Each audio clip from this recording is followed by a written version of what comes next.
Ladies and gentlemen, welcome back to Podcast Juice. My name is Michael Dean, and you are listening to the podcast on Prince, aka the Prince Podcast. Joining me today, we got a special one. We got a Minneapolis legend, a whole legend in the building today, Mr. Pepe Willie. Sir, how are you? Yeah, what's up? What's going on, sir? Hey, you got it, man. Call me Pepe. Don't be calling me no sir. You know, I just that respect in me. I had to do that. I got you. Well, man, thank you for coming on, man. We've been trying to get this going for a minute here. I know. I appreciate you asking me to do this. You know, I'm here in Nevada now, and the internet wasn't working that well the last time we were trying to hook up. And by the time I got it hooked up, I had some people come in from Minnesota. That's all good. You know, had to host them and all that. But we're here now, baby. We're here now with Juice. Yes, sir. Yes, sir. And we're going to get into some real history with yourself and Prince and some of the other people, from that era and time and all that good stuff, man. And again, it's just an honor to have you on. And we got to, before we start, we want to mention that you have a book out, If You See Me, and this is your memoirs. Yeah, If You See Me, my 6-decade journey in rock and roll, baby. Yeah. Wow, 6 and it's decades. doing really well. I mean, I was in shock, but it's doing really well. We sold out on Amazon a couple of times and stuff, and we got a 5-star rating on Amazon, and it's in Barnes and Noble, and and your local bookstore can order it for you if they don't have it already. But yeah, it's a great book. It's a good read. It's about my life and the beginning of the Minneapolis sound and how it got started. And that's some of the things we want to jump in today, and a couple of specific things. And man, I think it's important to note as well. And this is some of the things that I've learned about you over the last few years. What would I say? You have been in the music industry and entertainment well before you are known for the stuff that you've associated with Prince. Right. Like some of your roots go really deep in terms of black music, man. Like, give us some idea of, kind of where you come from and started and some of the groups that you have been around. Yeah. Well, it's kind of a long story. So to make a long story longer, I would tell you this. Well, when I was 15, my uncle's group, Little Anthony and the Imperials, my uncle's one of the Imperials. He's the founding member. And he was doing a show, Little Anthony Imperials, at the Brooklyn Paramount Theater in Brooklyn. And, I was online. I was out there online just like with all these other kids, lines around the corner and stuff. So he was coming in and he saw me and he says, Pepe. And I go like, yeah, man, what's up? His name, and he says, come on, go with me. So I got off the line and I went with him and we went in the stage door. And it was the first time that I'd ever seen a concert, like that, rock and roll concert. And Chubby Checker was there, Lou Anthony Imperials was there, the Coasters was there, among other artists too. I can't remember all of them. But I was going to the store and getting sandwiches for the Imperials and Anthony. And then one day my uncle, because it was a 10-day concert, when the kids got off of school, Easter, Christmas, Thanksgiving. And he says, well, why don't you go to the store for some of these other artists? He says, go knock on their door and see if they want something from the store. Because I wasn't even thinking about nothing like that. I was just in awe just being around my uncle's group, So when I went and I knocked on this artist's door, I didn't know who it was because there was no name on the door. And he goes, yeah, come on in. I opened the door and it was Chubby Checker. Wow. I went like, oh man, this is, in my brain, I'm going like, oh man, this is Mr. Twist, man. This is the guy who did the twist and stuff, So I said, do you want anything from the store? And he goes like, yeah, man, go get me some cigarettes and stuff. Back then kids can go in the store and get cigarettes.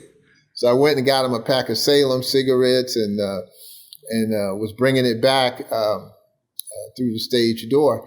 And there was a line of groupies, hanging behind the police line at the stage door. and they kept seeing me going in and out. So, I go knock on the stage door, and the guard opens the door.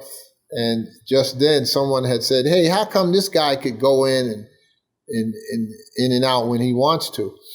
And I just said, hey, I said, I just went to the store for Chubby Checker to get him these cigarettes. And I held the cigarettes up in the air. And all of a sudden, man, the crowd broke the line toward, the police line. They went through that. They started grabbing me. They was grabbing my arm. They was grabbing my shirt. They ripped my shirt out. And, I mean, it was crazy and stuff. And that was the first time how old were you again? Any encounter of any groupies and whatever. So the guard had to Pepe, how old were you again at this? I was 15. 15, okay. And the guard pulled me in the door. So I came in and stuff. And my shirt was all, ripped up and everything. And wow. So it was like you was the Beatles or something, like you was the star. Yeah, like I wasn't nobody. I was just getting some cigarettes and stuff. But I stopped doing that. I learned my lesson.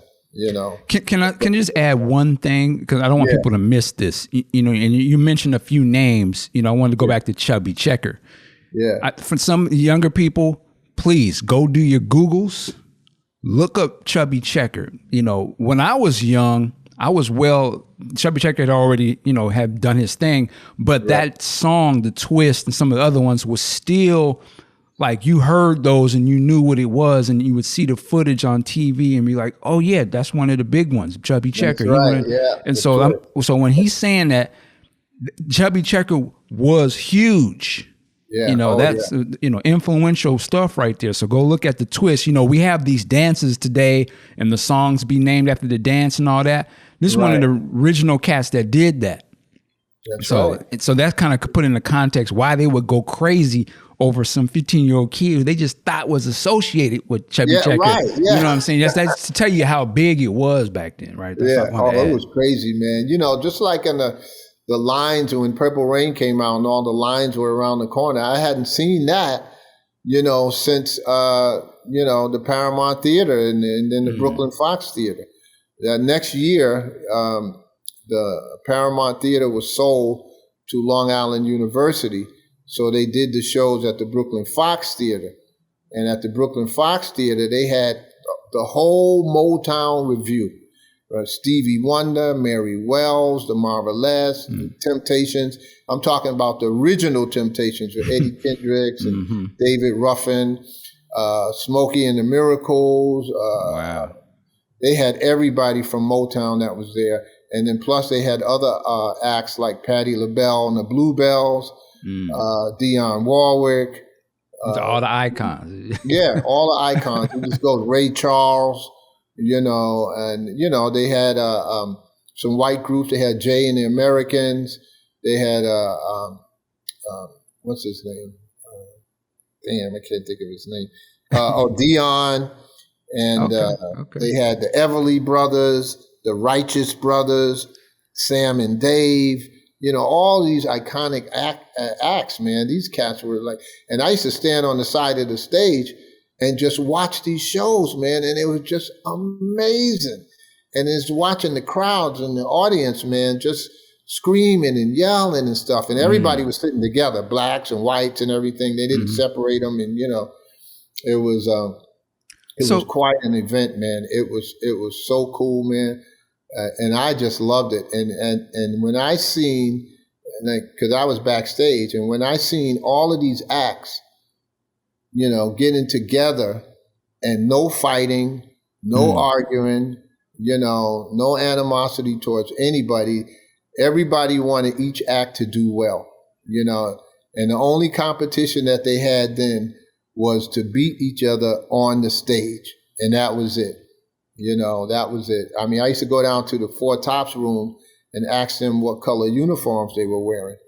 And, Levi or one of the guys from the Four Tops says, oh, we're going to wear black. Then I go back up to the Imperials room and I says, the Tops are wearing black. And then Sammy from the Imperials would go like, okay, we're going to kill them with the white, man. We're going to wear white, man, and that was the only competition, man. But after the shows, these artists would get together and sing gospel songs backstage. They were having so much fun. And I was going like, wow, I was just tripping, man. I was going like, oh, man. I said, this is what I want to do. I said, this is what I want to do, because I wanted everybody to get along. I didn't want no fighting. I didn't want any of that stuff, even though I grew up in Bed-Stuy, Brooklyn and stuff, and did my gang stuff and all that crap, and I didn't know if there was anything left for me, until I started hanging out with my uncle and Little Anthony and Imperials. It was amazing. So you kind of had just an education on actually watching these cats do their thing. It was an education, because when we went to lunch or dinner, with some of these artists, some of the Miracles, the Temps, we all sitting down at the tables and stuff. And my uncle told me, keep your mouth shut and your ears open, and that's what I did. And I learned a hell of a lot about artists. I learned a lot about the music business and things like that. And I met songwriters like Teddy Randazzo, who wrote Going Out of My Head and Hurt So Bad. I'm on the outside looking in, and I met him. He was a great guy, and he was one of the my mentors in how to write good lyrics for songs and stuff, and it was just amazing. So going through this period, and you've said this is kind of when you decided, I know what I want to do, get into music and entertainment. When did you start to develop or decide to work on actually making music or learning instruments and things like that? Well, in school, I was in the music class. Okay. And I was a drummer. And I got kicked out of music class for clowning. So y'all was acting a fool back then too, huh? Yeah, that's right. They put me in the art class, and I'm going like, I don't know nothing about art, drawing and all this stuff. I didn't know anything about that. So I was a drummer. So I started out as a drummer, and I found out that I couldn't write lyrics and melodies with drums, man. There's no chords, So I bought a little small guitar from the pawn shop. I think it was like $15 I paid for it, acoustic guitar. And I started, bought a guitar book and started, learning chords on the guitar. And then I started writing lyrics. I had a notebook full of lyrics that I used to write all the time. And I would take them over to Teddy Randazzo, and he would just destroy everything that I would. He was going like, nope, you don't need that. Nope, you don't need this. Nope, you don't need that. I was almost in tears, because you're writing from your heart, man, right. So I learned then, and the next time that I went to him, he crossed out less and less and less, until I became a good songwriter. And then one of the songs that I wrote was My Mind Is Open. And Anthony and my uncle produced it for this group called the Blues Busters. And so they sang it, and I was at that session in the studio. And, they did a good job, and it was good. But it was like, to me, I was going like, well, I would have did this a little differently. I would have did this. I would have did that. So then I started really studying on producing. How to produce and everything. And I used to go to all my uncle's recordings when they was recording their records. And, we're in the studio, Sound Palace in New York, and to like 4:00 in the morning and stuff. You know what I mean? I was older then. I was like 16, 17, and I just got my skills together and stuff. Then I attended the Brooklyn Conservatory of Music for guitar. Wow. Okay. And learned a little bit more about guitar and stuff, and just started writing it, Let me ask you a couple questions going into that. I wanted to go back to the gentleman, Teddy, you mentioned. Yeah. And the way you talked about, like, he was, critiquing your stuff. But, this is another form, you correct me if I'm wrong, of mentorship, of somebody who is accomplished in something, seeing you, the young kid, you want to come into this, and, let me show you how to do it. And one of the points I'm trying to say, and you said you were to the point of crying, like, yeah, this is an important thing, because a lot of times we'll see when cats are trying to give you some correction and put you on game, it ain't always got to be told in the nicest way, Right. but it's told to make you get better, to toughen you up. You know what I'm saying? I think that's a very important thing. And I'm curious if you learn what you learned from that, like him giving you that correction. Do you see yourself sort of following that sort of path to some other people as we get down to the story later on? Oh yeah. Oh yeah. I definitely followed the path, and then when I was another friend of mine who I used to write with named Ike Page, and he was a songwriter too, but he didn't have the formula that I had, and so we worked together and we wrote this song called "Loving Cup" together, and. So definitely I was passing it on. My uncle always told me, he says, once you get the knowledge, he said, pass it on. Pass it on to deserving people. You can't pass it on to everybody because everybody is not positive.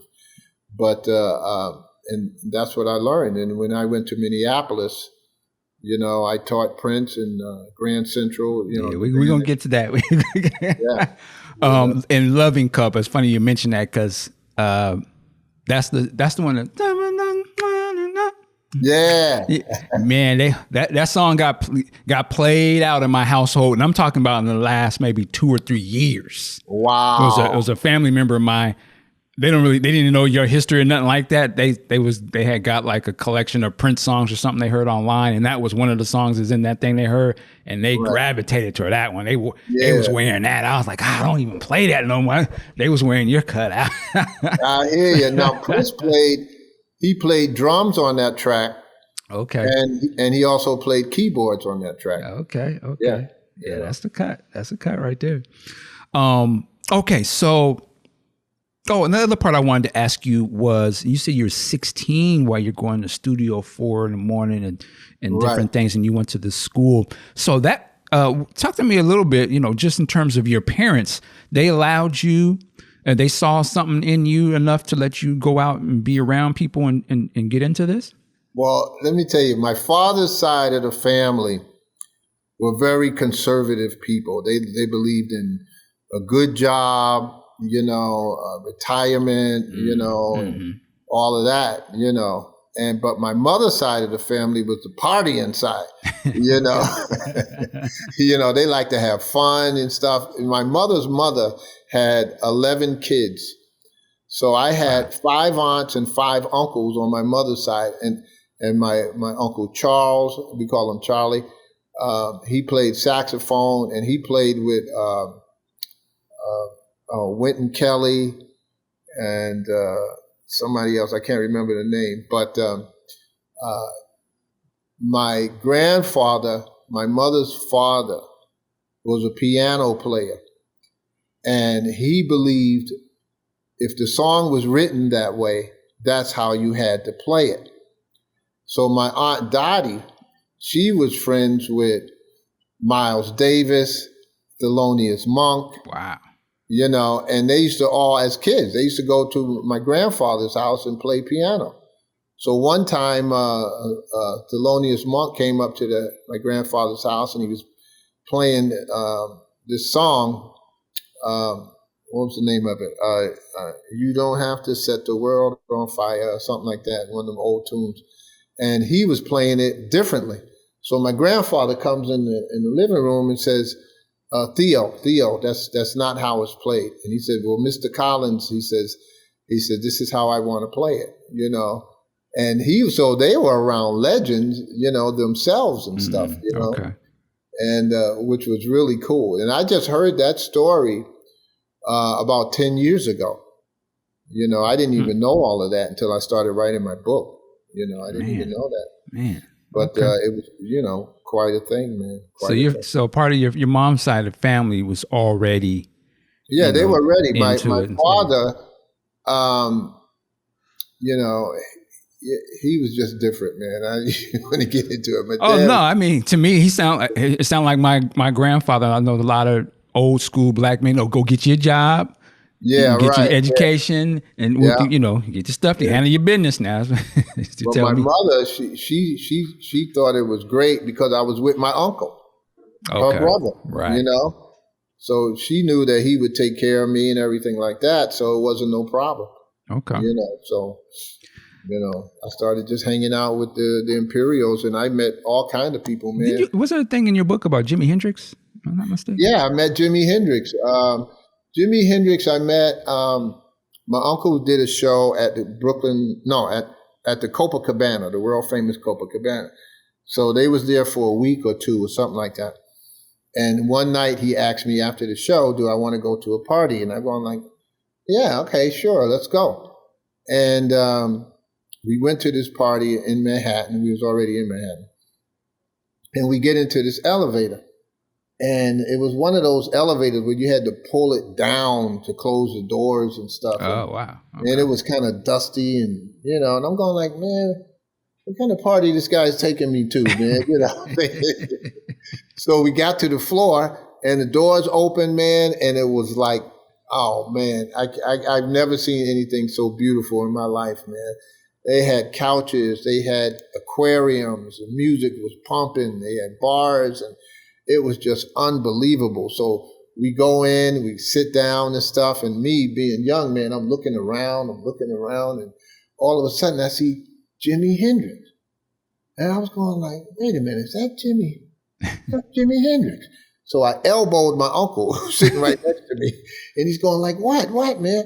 I said, there's Jimi Hendrix over there. He goes, where? I said, right over there. And he looks over there and he goes, hey, Jimmy. Then he goes, hey, Clarence, man, what's happening? I didn't know these guys knew each other. He comes over and stuff, and I get introduced to Jimi Hendrix. I shake his hand, man, and he sat down with us for a few minutes and stuff and just was talking. And then he seen this girl. And he went over to this babe and whispered in her ear, and I was watching them the whole time, and they left. All right. Oh, man, this dude is too smooth, man. Wow, that's a cool He's story. Too smooth, man. But it was great, man. When I shook his hand, his hands, and I got long fingers, man, but his hands just wrapped right around my hand, man. This guy had some big hands and stuff, man, but I love Jimi Hendrix, man. It was really cool and stuff, man. Wow, that's something you'll never forget, man. When you come around cats like that, yeah. Wow. Okay. When and you mentioned, I think you mentioned it as we were recording, or maybe before we started, but you talked about you had gotten drafted, or you went into the military. Yeah, I got drafted. I wasn't going to join that sucker. I know for me, I remember the draft, I remember in terms of, I know how it affected, the cats before me. Right. I was sort of the kid from that, like my parent and my dad and stuff. Nowadays, that sounds, it might be hard for some younger people to even comprehend a draft. They going to force us to go to the military? Yeah, but right. If you could just kind of give a little bit of perspective on like, what was that like though, for y'all as young people that you was forced to go? Like, well, it wasn't good for me because, and people around in my neighborhood then, you get this letter in the mail, Uncle Sam wants you, you got to report, to your local office and whatever. And I was going like, well, and that was during the time of the Vietnam War. And people were just dying, getting killed over there, And a couple of my friends who was in the Army, and then they had basic training, and then they came home for a little while, and then they went back. And when they went back, they went to Vietnam, where they had 8-9 weeks of jungle training, and then they went to war. And they were coming back dead. All my friends, man, were like dying. So when I got drafted, I was going like, oh, man. I said, well, I ain't got no problem with the Vietnamese, Right, they ain't do nothing to me. Yeah, they ain't do nothing to me. Why don't I go out there and shoot these guys, and I can't even, live comfortably in America, Right. And, so it was quite a blow, and I did go and stuff.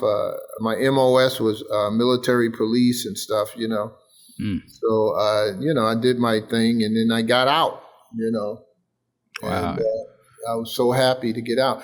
But before I even went in, my uncle was group, Lou Anthony Imperials were rehearsing at Harlequin Studios in New York. So I had went to the store and was coming back, and I got in the elevator, and Muhammad Ali was in the elevator with me. Oh, shit. And I went, oh, man. He looks at me, and he goes, like, hey, how are you doing, you know? He said, what are you doing? I said, well, because we're in the Harlequin Studios. That's where everybody rehearse at. And I said, well, I'm a songwriter. And he goes, really? And I goes like, yeah. He says, well, I'm doing an album. You know, you think you could write me some songs and stuff? And I said, sure, I could, you know? And we switched numbers, and so he gave me his number, I gave him my number and stuff like that. And there were no cell phones at the time, so it was home numbers. But then I got drafted, you know? And I also was writing for the Shy Lights. Really? My girlfriend's cousin was dating Marshall Thompson of the Shy Lights. And this is when they were just starting. And so I had the opportunity to write for these guys too. And I was writing, you know, for Ali, and I was writing for the Shy Lights and stuff. And then I had to go, you know, I had to go to the military and stuff. So that just blew everything away. I was hurt, man. That wasn't good. And then years later, you find out that the draft was illegal. You know, you know, after all those brothers and died, and you know, it wasn't. That's wild, right. man. I can't even imagine. Right. You mentioned the girlfriend here. That was going to lead me to something else I wanted to ask you. So, talk to me when you meet Chantelle Manderville, if I'm saying that right. Yeah, Chantelle Manderville. This is man, this is truly God's work. I'm gonna tell you that right now. Yes, sir. Because what happened was I was hanging up the uniform of the Imperials at the Copacabana, and there's a waiting room. There's a dressing room, and then there's a waiting room. So I was in the dressing room, and the guys just came off a stage, and I'm giving them towels to, you know, wipe the sweat off of them and everything. And Sammy from the Imperials comes in, and he says to me, he says, Pepe. And I go, yeah. He says, who's that girl out there with the green eyes? Now, in my mind, I know that Sammy had great taste in women. And I don't know what made me say this, but I said, oh, yeah, that's my old lady, man. That's my girl. And you didn't know who she was, though, right? I didn't even know who she was. I never met her. I never seen her or nothing. And so I knew that if I said that he wouldn't mess with her. He would leave her alone, you know. So then after I got finished hanging up his uniform, I had to go out in the waiting room and find this girl with the green eyes, man. So I go out in the waiting room, and all of these babes is all up in there and stuff, and people all up in there, and I'm looking around. Then I seen her sitting down, and I went over to her. And I said, hi, how are you? She goes, I'm fine. I said, my name is Pepe. What's your name? She says, my name is Chantelle. And I said, hey, Chantelle. And, you know, I'm from New York, so I was real smooth. I'm listening to the game right now.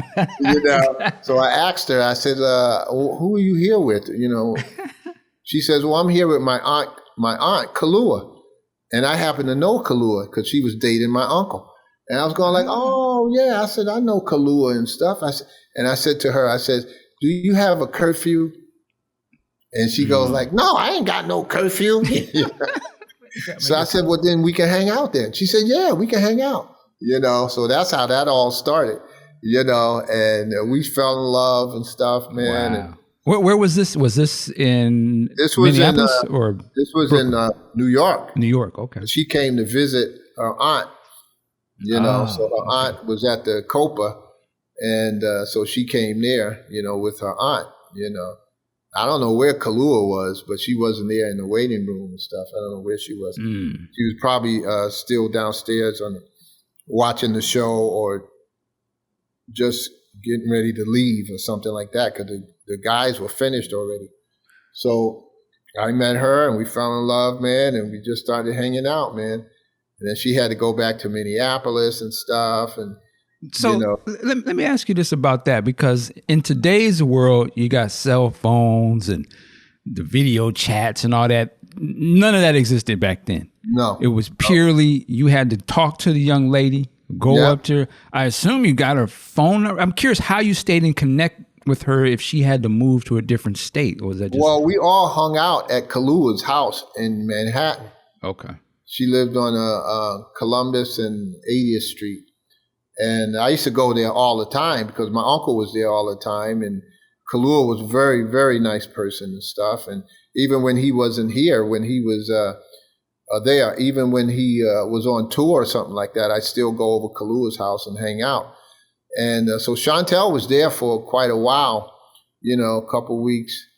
And so we hit it off. And then when she went to Minneapolis, back home, we would talk to each other on the phone.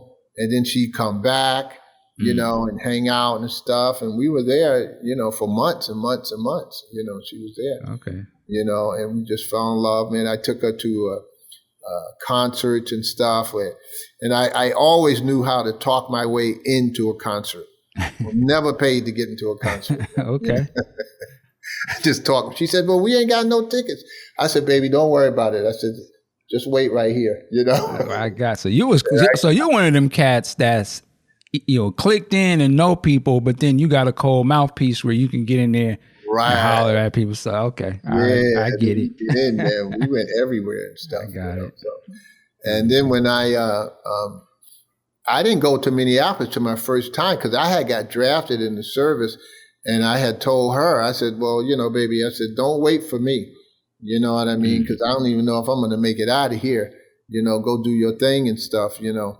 But I was stationed in, first I went to Fort Dix, New Jersey. Then I went to South Carolina, Fort Jackson in South Carolina. Then I went to Fort Gordon for MP training and stuff. And then my duties was at Fort Riley in Kansas. So I never even went overseas and stuff. You know what I mean? I was just one of the lucky ones and stuff, Okay. So when I got out on December 10th, 1970, instead of me going home, I went to Minneapolis, see my girl. Baby. Yeah. And I got a hotel room at the Radisson, and I called her up and told her, I said, baby, I'm here. I'm in town. Where you at? I said, baby, I'm at the Radisson. She said, I'll be right over, man. Oh, shit. Okay. And she came over, man. We hit it off and everything. Say no more. It was cool. So I stayed in Minneapolis in 1970 for 3 months because I had to get back to New York to get my job back. I was a cable splicer. For New York Telephone Company. Okay. And after you get out of the service, you got 90 days to get your job back, Mm-hmm. So, So you work for the phone company? Yeah, I worked as a cable splicer. Okay. Yeah. A lot of black people work for the phone company back in the days. Both my also parents. worked for the post office, too. I worked for the United States Post Office. Okay. Yeah, I did that. So my father's side of the family was happy when I had a job like that. Mm-hmm. Yeah. But I was really just into music so much, man. I had to make it. I had to do it, So Chantelle and I got married later on. And, And then we got into some arguments and stuff. And then she... if I could ask, how old were you when you got married? Oh, man. I think I was like... I had to have been like 23 or 24. Very young. Somewhere around there. And then we got into arguments. She went back to Minneapolis and I had my own crib. And I said, all right, cool. So then I started at the Brooklyn Bed-Stuy Street Academy studying acting. Okay. And Paramount Pictures came into town and they was doing a movie on Sonny Carson. Sonny Carson was the brother who led the march to Attica, and how they were shooting people up in the jail up in there. And he wrote a book, and Paramount Pictures was doing a movie on him. So I got I auditioned for the movie, as a songwriter, and I was writing songs for the movie. And I wrote one song that they kept called 5 Cent Ride to Freedom. And that was getting on the ferry boat and just getting out of the hood, just going on the ferry boat, going over to Staten Island and, that type of thing. It was just freedom. You know, I didn't have to worry about no gangs. I didn't have to worry about nothing and stuff, you know. And so they hired me to do this song. And I was on the ferry boat and I sang the song. They rented me a guitar, a nice, real good guitar. And I was playing it and I was singing 5 Cent Ride to Freedom while the guy who was playing Sonny, who was Ronnie Clanton, and the other girl who was playing, his woman, you know, I forget her name, but as they were just hugging and kissing on the boat, I'm singing my song. So, you know, we taped that, they filmed it and everything was cool. So all my other buddies, they were in the movie, they was playing gang members and all this. And so then now the premiere of the movie, Gulf and Western building in New York, you know, a Paramount owned building. So we went to the premiere and everything, we were clean and stuff. And me and my boys, we jumped in my Volkswagen and went to the premiere. So we get in and we sitting down, we're watching the movie. And then my part comes up and I'm waiting for it. And then I'm going like, okay, yeah, here it is. And I wasn't there. And I went like, what happened? And then this other song was playing a track while the two, Ronnie and Virginia, were playing their part on the boat.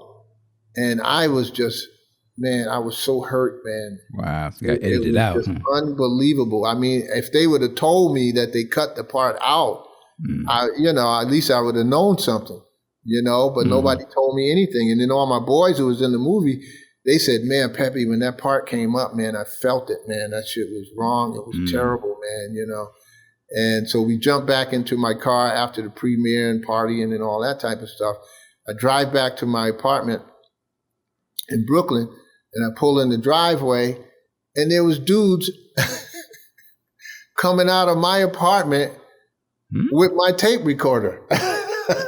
What? I was being robbed, man. Wow. Streets. That was crazy. And then my buddy, BT, Robert, he was like, Pepe, they got your stuff, man. And I was in shock. I was behind the wheel, and I just didn't believe it, you know. And BT Robert jumped out of the car, and the guy dropped my tape on the ground, the concrete. And I got out of the car, and we started chasing him and stuff. It was him and 2 other guys and stuff. Wow. And man, we ran through people's homes in the backyards and stuff, chasing these guys and stuff. And we caught them though. The police was there. But we caught them and stuff and put them in a police car and stuff. And, wow. You know, and they were arrested. You know. Did you know who they were? I knew one of the guys because when we caught one guy and we was bringing him back to the police car and they had another guy in the police car. And I looked at him and I said, oh, yeah. I know you. I know you, man. Oh, yeah. I didn't say man. I was MFing like, right, you know. Right. And he started crying and stuff. I said, no, ain't no tears now, brother. Right, You're going to jail. That's it. You know. So that event was over and stuff. But that was quite a blow that I didn't get that shot in the movie and everything. And that was the Education of Sonny Carson? That's the name of the movie? Education of Sonny Carson. It was a great movie, too. It was really good. I don't know if I've ever seen that, but I've heard of it through just sort of pop culture. You know, somebody's like, Attica. I've seen seen that imagery of things, you know, sort of. Absolutely. So that's kind of how I understand the guy it. that led that march. So my wife then, Chantelle, was in Minneapolis. But I told her, you know, before the premiere, I told her, yeah, I'm shooting a movie with Paramount Pictures. She hurried her ass right back to Brooklyn, man. Hilarious. You know, so we hooked back up and stuff like that. Okay.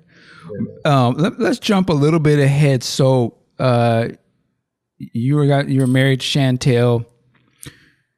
Eventually, I assume she moves back to Minneapolis, or you moved to Minneapolis as well. I'm just trying to get, how do you first sort of start to meet Prince and that type of thing? Well, what happened is that After the movie, everything was cool for a minute, and then we just get into these arguments again and stuff, So she went back to Minneapolis, and I had a 3-piece band with my cousin who played drums, and then Willie Laws. Willie Laws was the nephew of Hubert Laws, great. He played flute, so flautist, Okay. And Hubert Laws was just great, this was his nephew.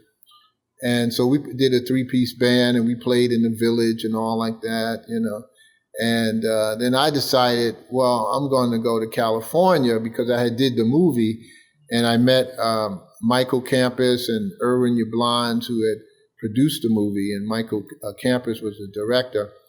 And I said, well, I'm going to go to Hollywood, see if I can get me some acting stuff, So me and my cousin, we just jumped in my Volkswagen and started driving to California.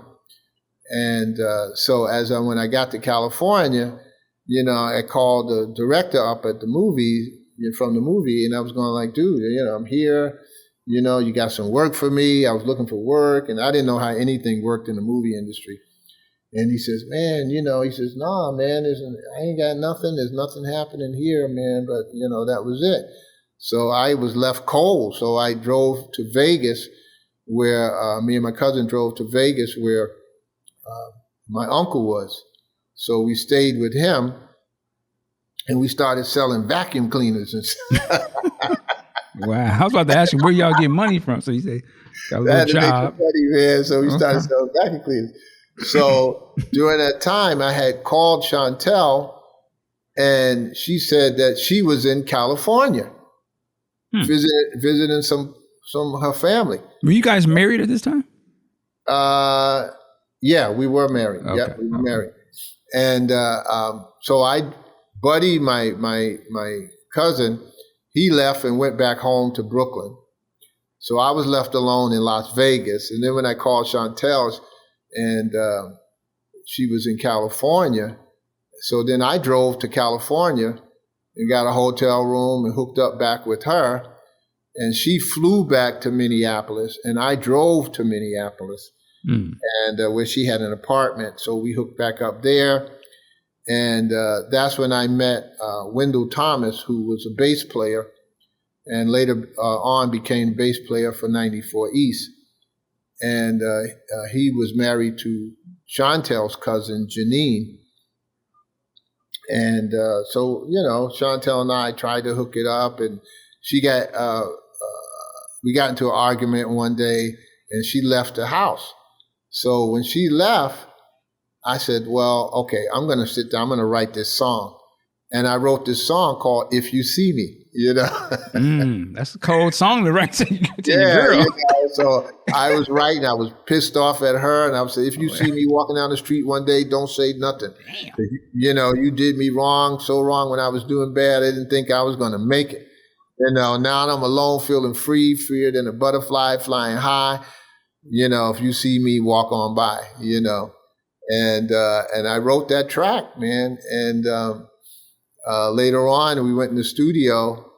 I wrote, 4 other songs. Mm-hmm. And I was working with Grand Central too at that time.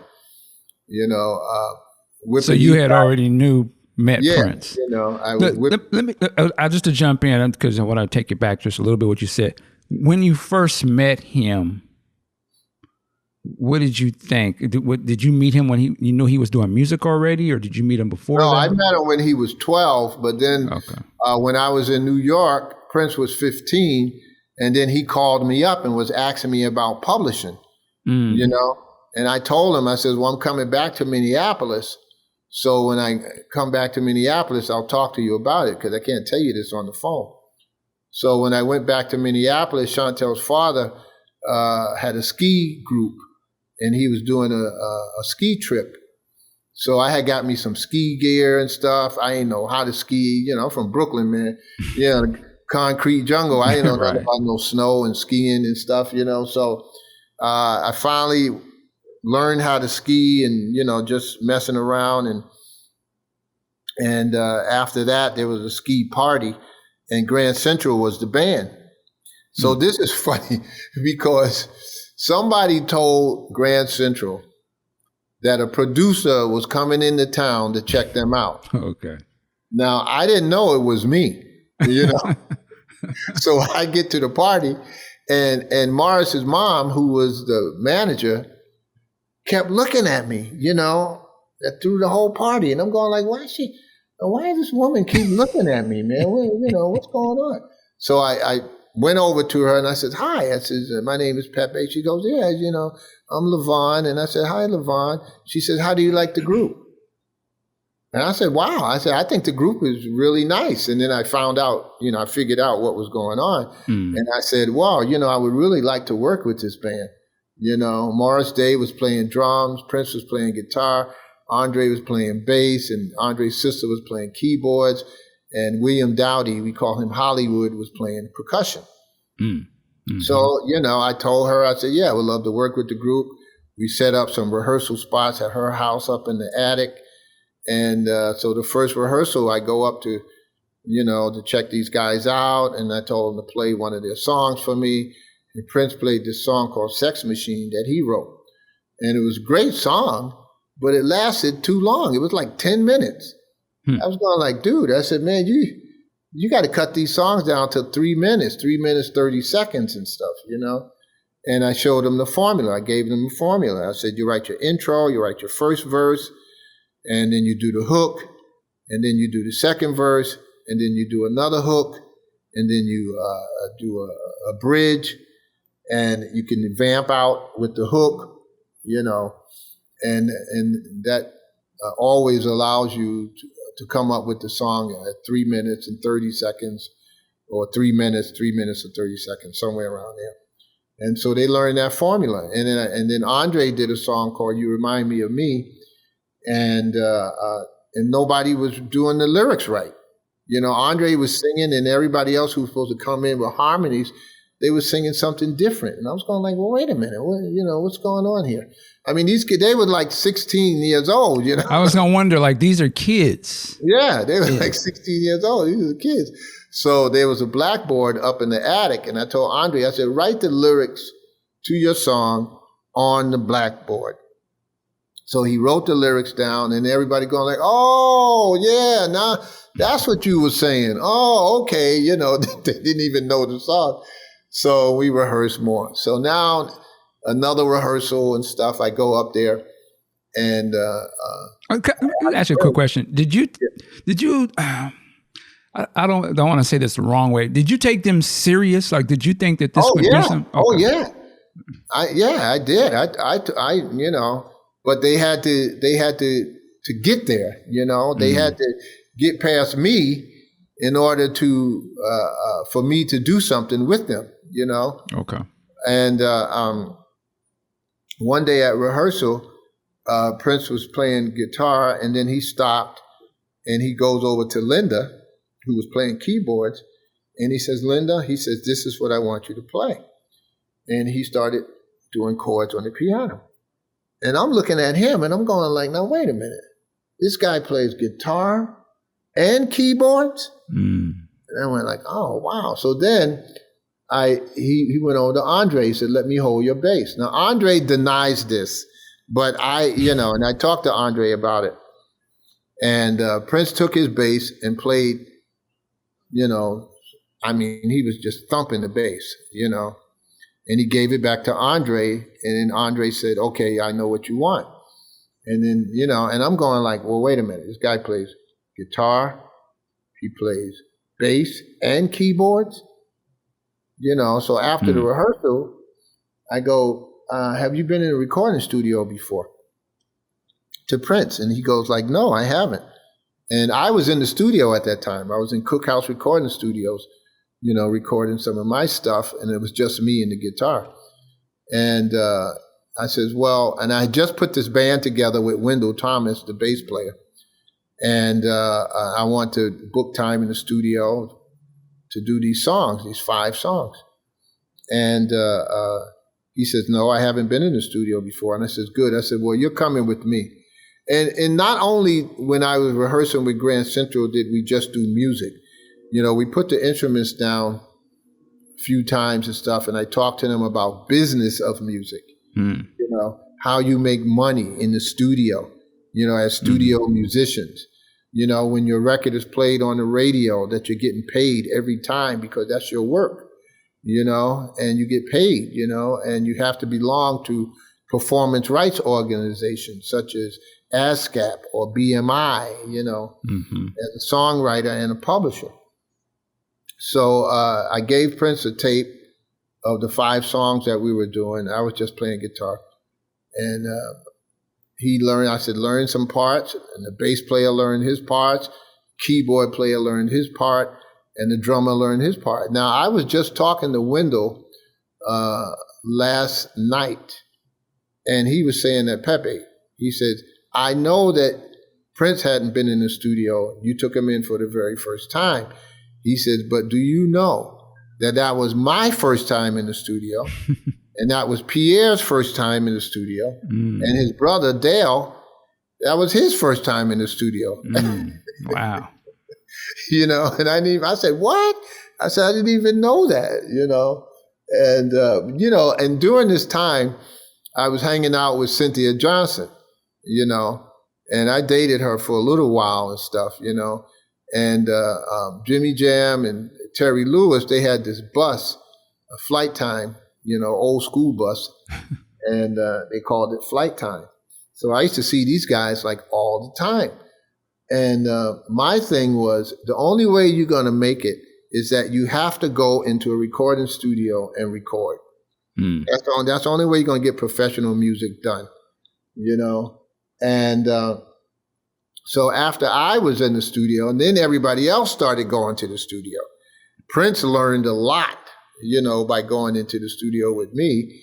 And the next day, matter of fact, he had called me up and said that he made an error in his guitar playing and he wanted to fix it. I was going golfing. So, and I called the studio up and I said, well, let Prince in the studio. He wants to change something. I don't know what it was, because all the stuff that I heard that he played was awesome. You know, it was just fantastic. So I went golfing. He went to the studio. He changed what he had to change and stuff. And to me, it was just the same as he did before. You know, maybe he just didn't like it, you know, but, you know. Did you ever have to, like, for any of these guys, did you have to go talk to their parents first? Or I was just curious, like, how that worked. Like, well, with Prince, it was Andre's mom, because Prince was living with Andre at the time. And Bernadette, she reminded me so much of my family in Brooklyn that I just totally loved her, man. She was she was the matriarch of the family, man. She was great. And everybody supported, you know, Andre and Prince, you know, doing music and stuff. Andre had a brother named Eddie, and he knew a lot about the business too. And, you know, me and him used to talk a lot and stuff like that, and we exchange, you know, ideas and things like that. But yeah, we got the support from Bernadette. From Wendell, no, I didn't have to talk to his mom or anybody, you know. And Pierre, yeah, I talked to his parents, and they loved the fact that we were in the studio, because, you know, nobody was in the studio. Right. That was an exclusive type of thing. Not like today where I'm just going in the studio, and you had to really know what you was doing, and it wasn't free. No, it wasn't. I was paying like $100 an hour, man. Right, you know. Yeah. And so, you know, I booked time at Cookhouse Recording Studios. I booked 4 hours, and we did 5 songs in 4 hours. Just kicked them off one right after the other. That's crazy. But these guys had rehearsed for a couple of weeks, you know. So everybody knew their parts like the back of their hand. So we went in the studio, and Prince counted out one of the songs, and Wendell counted out some songs and stuff. I counted out some songs, and we just did it. 1, 2, 3, 4, 5, man, and then we were done. And then when I got the tapes at home of what we did that day, and I would play them, and I was going like, wow, because I didn't know what Prince was playing. I was just concentrating on my part, you know, and everybody was on time. And, you know, the drummer was on time, the bass player, keyboard, Pierre Lewis. Pierre Lewis now is the musical director for the Commodores. You know, and Dale was playing the drummer. He was playing with Robbie Krieger from the Doors and stuff. You know, so these guys went on. And matter of fact, Dale played for Prince's Madhouse album. That's right. I remember seeing his name. You know, so he was on there and stuff. You know, but I would listen to the tracks that we did at the studio, and then Wendell would call me up, the bass player, and say, "Man, did you hear? You hearing what Prince is playing?" And I was going like, "Yeah, man." And we was on the phone for about an hour going over, man, how did he come up with that? How did he know to do this, you know? And I've been in studios before, and I've never heard anything like what he was playing, you know? And I was around some great guitar players, you know? And, man, he just did such a great job. Did you ever, now I don't know, was he also starting to do some of the stuff at Moon at this point? No, he wasn't. No, he hadn't even met those guys yet. Okay. You know, he hadn't even met them. And that's where my situation comes up, that these guys didn't even recognize me, you know, or talk about me when they did interviews and stuff like that, Chris Moon and Owen Husney. So I took the tapes from Cookhouse Recording Studios, and I went to New York, you know, because I was going to get me a record deal, you know. And so Wendell went with me, and I went over to Teddy's house in Nyack, New York. And Teddy helped me with those songs too. I had the tapes with me, and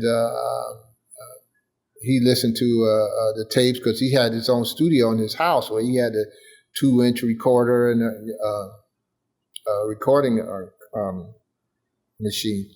And he put it on. He started listening. He says, "Oh yeah, this is good." And he added horns and he added strings to a lot of the stuff. And of course, I had to pay him. It cost me $10,000. Wow. You know, you know. And where did I get the $10,000? I was about to say you had a nice little bag back there. Yeah, I because when I was in Minneapolis, I met these guys who taught me how to golf, and they were from Latrobe, Pennsylvania. Mark McDermott and Mike McDermott, and they used to come over to my house a lot and hear, the music that that I was doing, and I told them, yeah, I'm gonna go to New York and get signed and stuff, but I need money and blah, and they gave me $10,000. Wow! Gave me, I'm talking cash. It came to my house one day. And threw a bag at me and shit. Now, let me back up again. I misheard you. Now, who are these brothers again? These are two white guys. Oh, okay. Mark McDermott and Mike McDermott. They were from Latrobe, Pennsylvania. They lived right next door to Arnold Palmer, the golfer. And their father used to play cards and play golf with Arnie. So he knew the whole family, So when they came to Minnesota, I don't know how he got the money, but he gave me $10,000, and I went to New York and paid Teddy for his work and studios that we went to, and then we started shopping the tapes. Me and my other friend Ike, who wrote Loving Cup with me. Quick question: did you have to pay that money back? Yes, I did. Okay. Yeah, I did, and I paid it back too. Okay. And matter of fact, I paid it back with interest. There you go. And so my friend Ike and myself, we went to Brunswick Records. That was our first record company that we went to. Jackie Wilson was signed to Brunswick. Okay. And I knew that I wasn't going to sign with Brunswick. I knew it from the jump. And I was just saying that we just go in here just to get the rhythm of what's happening, So we went up in there and we talked to the A&R guy, so we knew the formula now. Now we go into RCA. Okay, we hooked up an appointment, went to RCA, and they said, yeah, this is good, but we're not signing anybody right now. We said, okay. Then we went to Columbia, and they were the same thing. They wouldn't sign anybody, but they liked the music and so on and so forth. So then we went to Polydor. I was hooking up an appointment with Polydor. So they hooked up an appointment for me, and then they would call me up a day before we were supposed to go, and they would cancel. And I would say, oh man, they said, okay, we'll have to make you a new appointment. So they made a new appointment, and then they canceled that one. And they did this 5 times. So by then I was pissed. You talking about somebody who was pissed off. But I knew that I had to keep my composure, because that's not the way to be, in the music industry. So by the time that I went back to Teddy's house, and by the time we had the 5th appointment, I was telling Teddy about it. And Teddy had said, do you want me to go with you? And that I was totally in shock. I said, you going to go with me and stuff? I said, yeah, come on. And so they had canceled me 5 times. They felt so bad. And I was so nice to them on the phone, going like, okay, hook up the next appointment and blah, blah, blah. I didn't get mad or anything like that, but even though I was pissed. So the next appointment that I had with Polydor, they felt so bad that I was talking to the vice president of Polydor. And Teddy went with me. So we went up in there and stuff, and he heard the music, and he likes the music. And then Teddy goes, yeah, it can be remixed and stuff, and and everything. So they signed me. Okay. They signed me about a week later under the tutelage of Hank Cosby. Now, Hank Cosby was one of the original funk brothers from Motown. And he was working at Polydor. So Hank signed us, and Hank had produced For Once in My Life for Stevie Wonder, and also My Sharia Moore for Stevie Wonder. And he was a co-writer. And he wrote this song for us, 94 East, called Fortune Teller. And I wrote 1015. And so after Hank had came to Minneapolis, I went back to Minneapolis, of course, and Hank came to Minneapolis to see us, and we would sing songs in my living room and everything like that. And then he'd go back, and then he would call us and say, okay, you guys have to come to, he would go back to New York. Then he came back to Minneapolis to record at Sound 80. So I go into Sound 80 to record the whole band, and we see Prince coming out of Sound 80. And Prince goes, what are you doing? And I says, man, we getting ready to record our single. I said, what are you doing? He says, I'm doing my demo.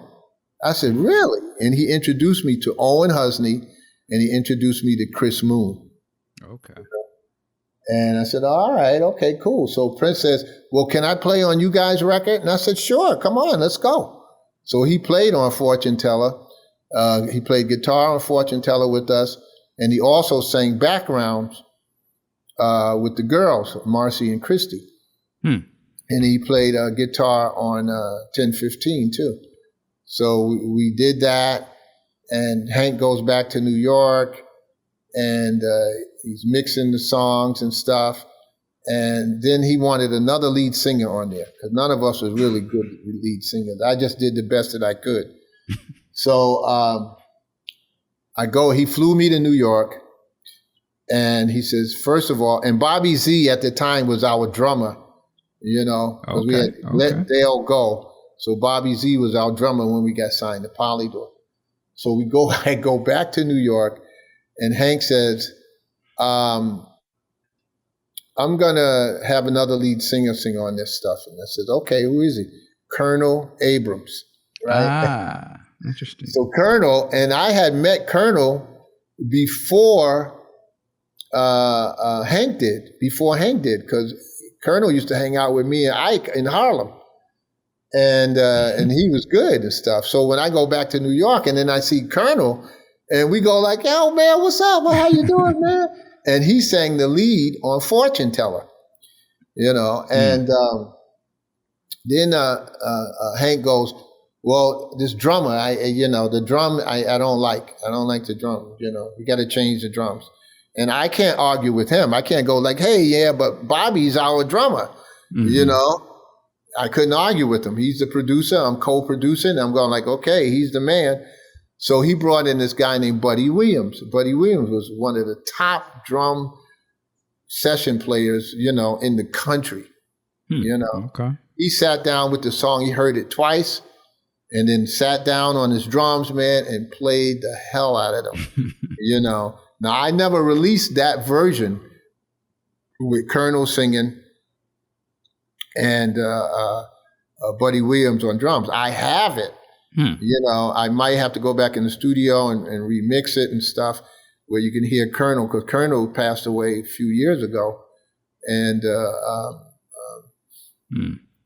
and Bobby was upset. I didn't know how to go back to Minneapolis to tell him that they took his drums off. Right. So I think my bass player is the one who told him that we had to take your drums off, and he was angry with me. He was so pissed off. But it was nothing that I could do. It was nothing I could do. I said, just learn the parts, and when we go on tour, you can play the parts and stuff. Wow. So, but before that happened, we waiting for our release to come out. And what happened, Hank got fired. So Hank got fired from Polydor. They had a new guy coming in, and they didn't see eye to eye. So we got dropped from Polydor. So we get dropped for Polydor before the record even comes out. I tell Prince and Andre, man, we got dropped and stuff. And Prince was pissed off himself. And he goes like, man, he said, Pep, man, we got to go back in the studio. And I says, all right. So he told Andre, he says, we got to go back in the studio with Pepe, man. And Andre said, all right, cool. And I'm thinking, where am I going to get the money right. to pay for the studio? But I booked it anyway. I just booked it. And so we went into Sound 80, and that's when we did Love and Cup, Dance to the Music of the World, and Just Another Sucker, which Prince and I wrote that track, Was Prince signed at this time yet? No, he wasn't signed yet. He was just signed. Just signed. Matter of fact, yeah, he just signed. He was just signed. So we couldn't tell Warner Brothers that he was playing with them. Okay. Yeah. That's what I wondered. He was just signed at that time. Yeah. So, man, so you had all of these years of work and just everything and all the connections. You actually finished the album, and then label politics. Yeah. Boom. Okay. It just didn't come out. So, that's what it was. So at that point, I said, okay, look, I said, Prince is signed with Warner Brothers. I don't want what happened to me happen to him. So I dropped everything that I was doing of trying to get re-signed to another label and all that type of stuff. Even though it was good that I can go into another label and say, yeah, we were signed with Polydor, and they would listen to us, you know what I mean? At least we were signed. But I didn't go that route. I just said, okay, I'm going to concentrate with Prince and stuff. And I told him, I said, no, I'm just going to concentrate with you, man, and that was it. So Prince was signed. He was rehearsing for band members at Dale's Tire Mart in Minneapolis. And then one day he got robbed. So it was either Prince left the door unlocked or somebody broke in. We still don't know what happened. I think Prince left the door unlocked. That's what happened. Because he used to do stuff like that, And so when they got robbed, and I had borrowed him my speakers, I had some giant speakers, but they couldn't take those because they were huge. They were just too big. So I told Prince, I said, okay. I said, you're going to practice at my house. Ain't nobody coming in there, So they moved all this stuff over to my house in South Minneapolis and started rehearsing there. And then what really blew my mind was the fact that not only did they rehearse there for 12 hours a day, every day, that I went over to Prince's house one day after a rehearsal. So it must have been maybe like 11:30 or something like that.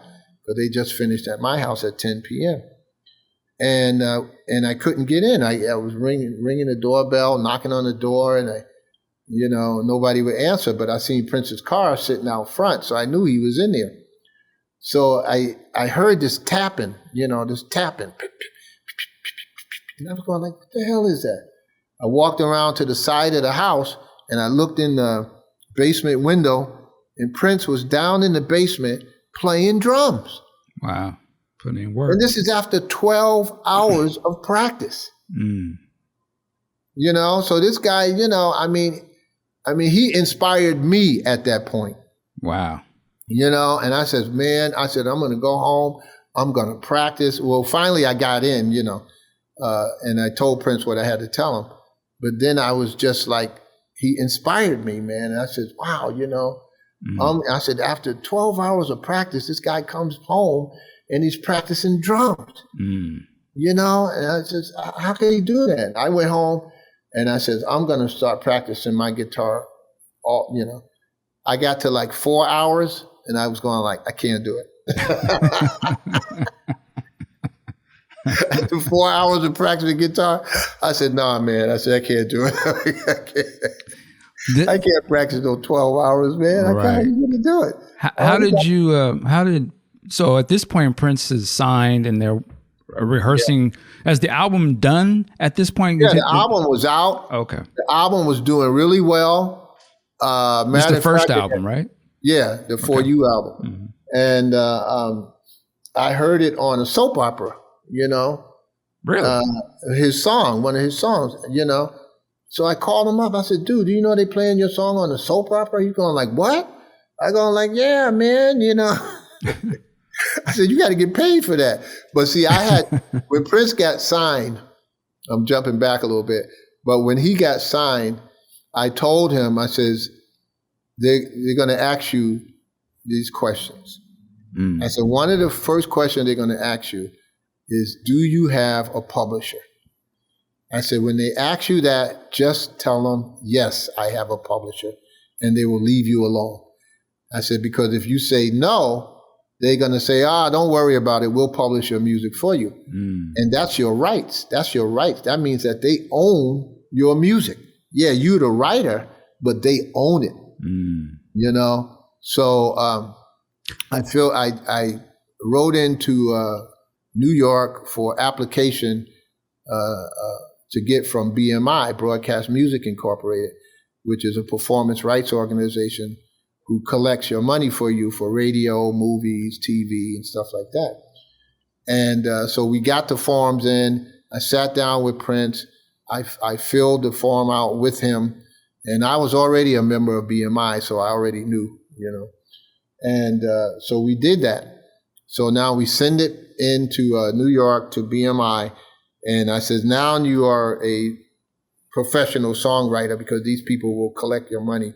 And you'll get your money for what's played on the soap opera, what's played on radio, and all this other stuff. So about 2 weeks after that, they're still rehearsing. They rehearse at my house for about 6 months. So I get a letter in the mail because I was getting all the mail. I had Prince's checkbook, and all the mail was coming to my house. So I opened the mail up, and it was a letter from his attorney in Los Angeles. And in the envelope, I opened it up. It was forms to join BMI.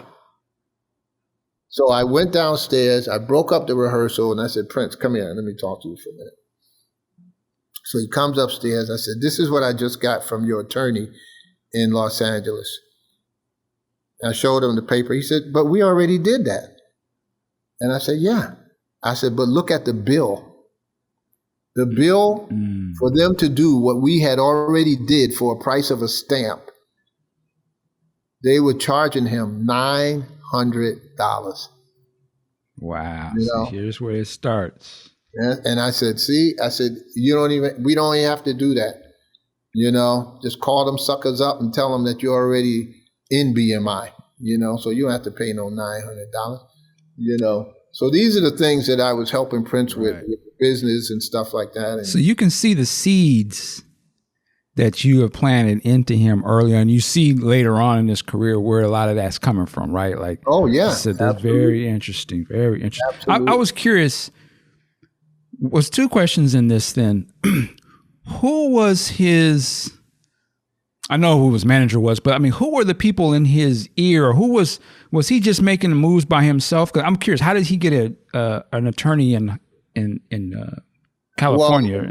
Well, that was through his manager. Okay. Because he recorded his album in Los Angeles. So definitely he had to have some attorney even when he signed the contract for Warner Brothers. Mm-hmm. Okay. So these was his attorneys and stuff.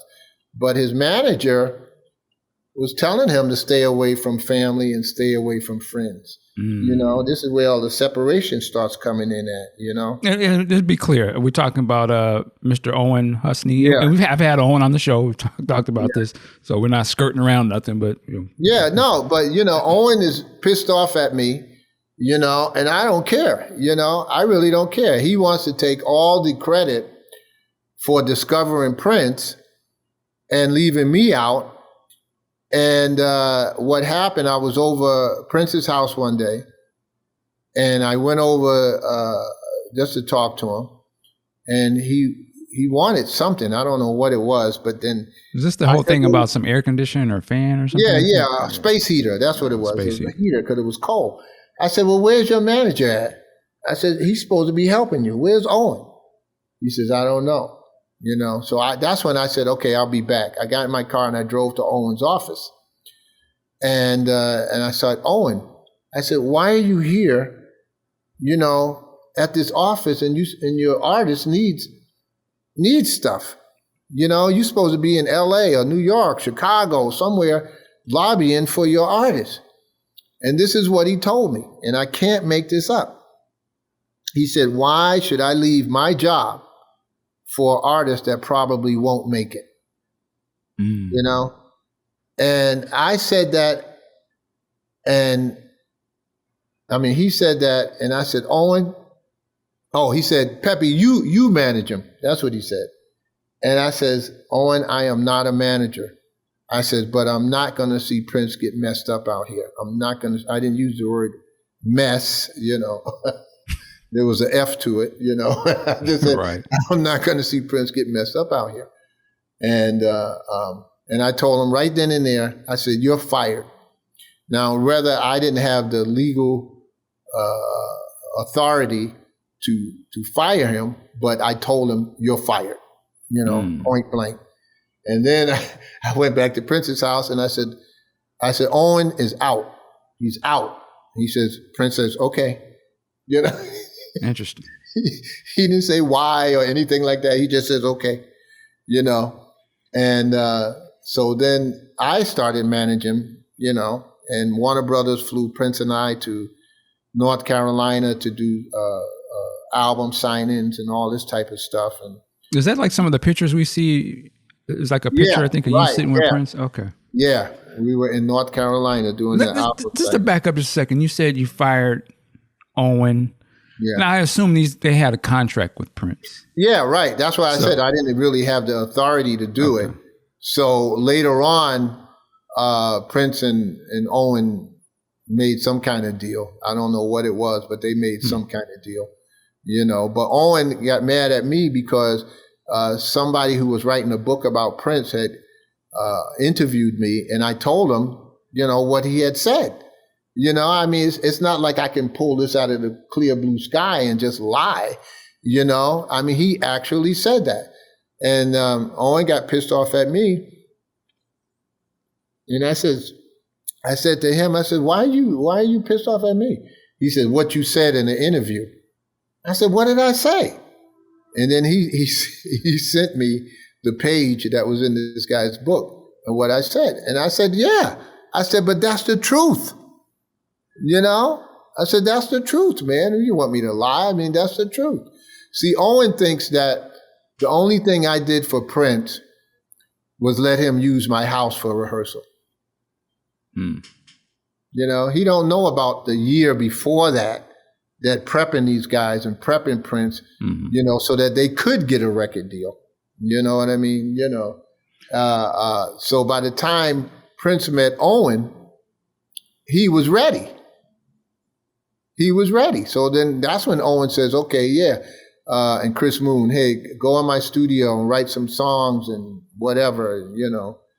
And then they took the credit because Chris Moon still goes out there saying that he's the first producer of Prince, and I don't know how you can say that when I produced him in 1975 and he didn't meet Owen and those guys until 76 or 77. Interesting how they do that, huh? Yeah, it's very interesting. And then I worked with Owen too. I worked with him. We did promos for Prince. We went to Chicago. Owen drove to Chicago with me in the car, his wife in the car, to go up in the hood in Chicago. So now I know why they picked me to go with them. Because they were going into the hood, They needed a brother to go up in there. Say that. Let me ask you this. Were you getting paid? No. Wait. So you not getting any sort of paycheck or reimbursement for any? No, I never wanted it, because I knew what it would take for a new artist to break in this business. And Prince had an $80,000 tour budget and he was paying his band, and I couldn't take any money from him. He was my cousin, and I'm going no, I just couldn't take anything. I never took a dime from him, not one red penny, Wow. And I didn't need to. I didn't, he was just starting, I just wanted to get him to a point where he can take care of himself. So, after 12 years of being with him, I felt that he was ready. He can go out he can be on his own. He knows the business. He's got all his people around him. He's got hit records, and he was cool, Just going back, that first show that he does at was it the Capri? Yeah, I produced that show. Yeah, talk to us a little bit about that and how that came to be. Yeah, see, I produced that show, and I'm just getting credit for it now, but what happened, Warner Brothers was coming into town to see if Prince was ready to go on tour. So me and my people, Marcy and Christy and myself, went to the Capri Theater and met up with Ira. Ira, I forgot his last name, but Ira was the owner of the Capri Theater. And we said, yeah, we want to bring Prince in here. And, he says, okay. So and we went and got lighting and stuff. We had to pay $2,000 for lighting and all of this type of stuff. So, and then we was collecting the money and tickets at the door. And it was my people that was doing that because I didn't trust anybody else doing that because they'd probably try to run away with the money, So the money that we made was enough to pay the lighting bill, for lights and all that type of stuff. So nobody made any money. So I ushered in the Warner Brothers people. They had their limos outside. It was cold. And they had the engines running to keep the cars warm and stuff. And I ushered them up to their spot where they were going to sit at. And Prince put on a show. And I thought it was great. I thought it was perfect. But Warner Brothers didn't think that he was ready yet. So Prince had to go back to the drawing board. So he got another rehearsal space and they started rehearsing, more. And then he did a show at the State Theater in Minneapolis. And that's when everything broke loose at that point, That was his second album, I Want to Be Your Lover album, Okay. And he was doing good. So. Let me ask you about the second album, because we had a gentleman on there, Mr. Jones, Perry. Oh, Perry Jones. Yeah, I worked with Perry. Okay. Yeah. And he was talking about sort of how he got involved, I guess, during this period for the second album. Perry Jones and Tony Winfrey. Okay. So who's Prince's manager at this time? Does he have? It was Perry Jones and Tony Winfrey. Okay. They were his managers then. Or did they leave? I'm trying to remember because there were some other strange looking people up in the dressing room. That kind of bleeds into what another thing I wanted to ask you in terms of that too. I assume you see other people start to come into the mix. Like, Right. it's Yeah. not just your cousin no more, and maybe Andre and some of these people that you know from the town. There's Right. these other outsiders coming in, and I'm very curious. I'm a fan from outside looking, but does it ever get to a point where, you know, see people jockeying for position and sort of trying to move other people out the way and so we can get to Prince's ear and type of thing? I don't know. I think that maybe they had already gotten to his ear by the second album. Interesting. And because when I went up to the dressing room after the show, Prince was sitting in a chair in the middle of the dressing room, and it wasn't. And when I seen him, it wasn't like he was going like, "Hey, Pap, man, what's happening? What's going on?" You know, it wasn't nothing like that. It was like, "Hi," you know, "Hello," you know. And I'm seeing this white dude standing next to him. I'm going like, "Who's this mother?" You know, "Who's this guy?" You know. So I just wished him the best and everything like that, and you know, left. I think that Fargnoli then came in. Bob Cavallo and Fargnoli was his managers at the time and stuff. And then they had to come and get me because Prince wasn't really, you know, listening to them, you know. And they knew that Prince was listening to everything that I was asking of him, you know what I mean? So I was with him then. And then Prince was playing at this club in Minneapolis.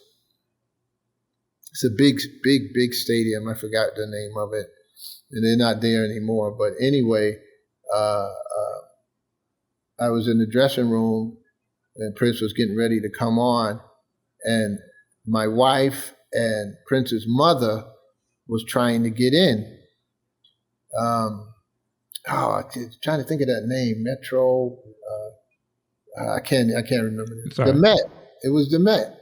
Yeah, in Minneapolis, and in Bloomington. And I told Prince, I says, you know, first of all, somebody came up to me after I left the dressing room and I was sitting down in the audience, and they says, "Pepe," and I go like, "Yeah," and they says, "Your wife and Prince's mom is trying to get in and they won't let them in." And I went like, "What?" So I went to the door and I said, "Man, this is Prince's mom, man, you know, and his cousin. Let these people in." And everybody knew who I was, you know.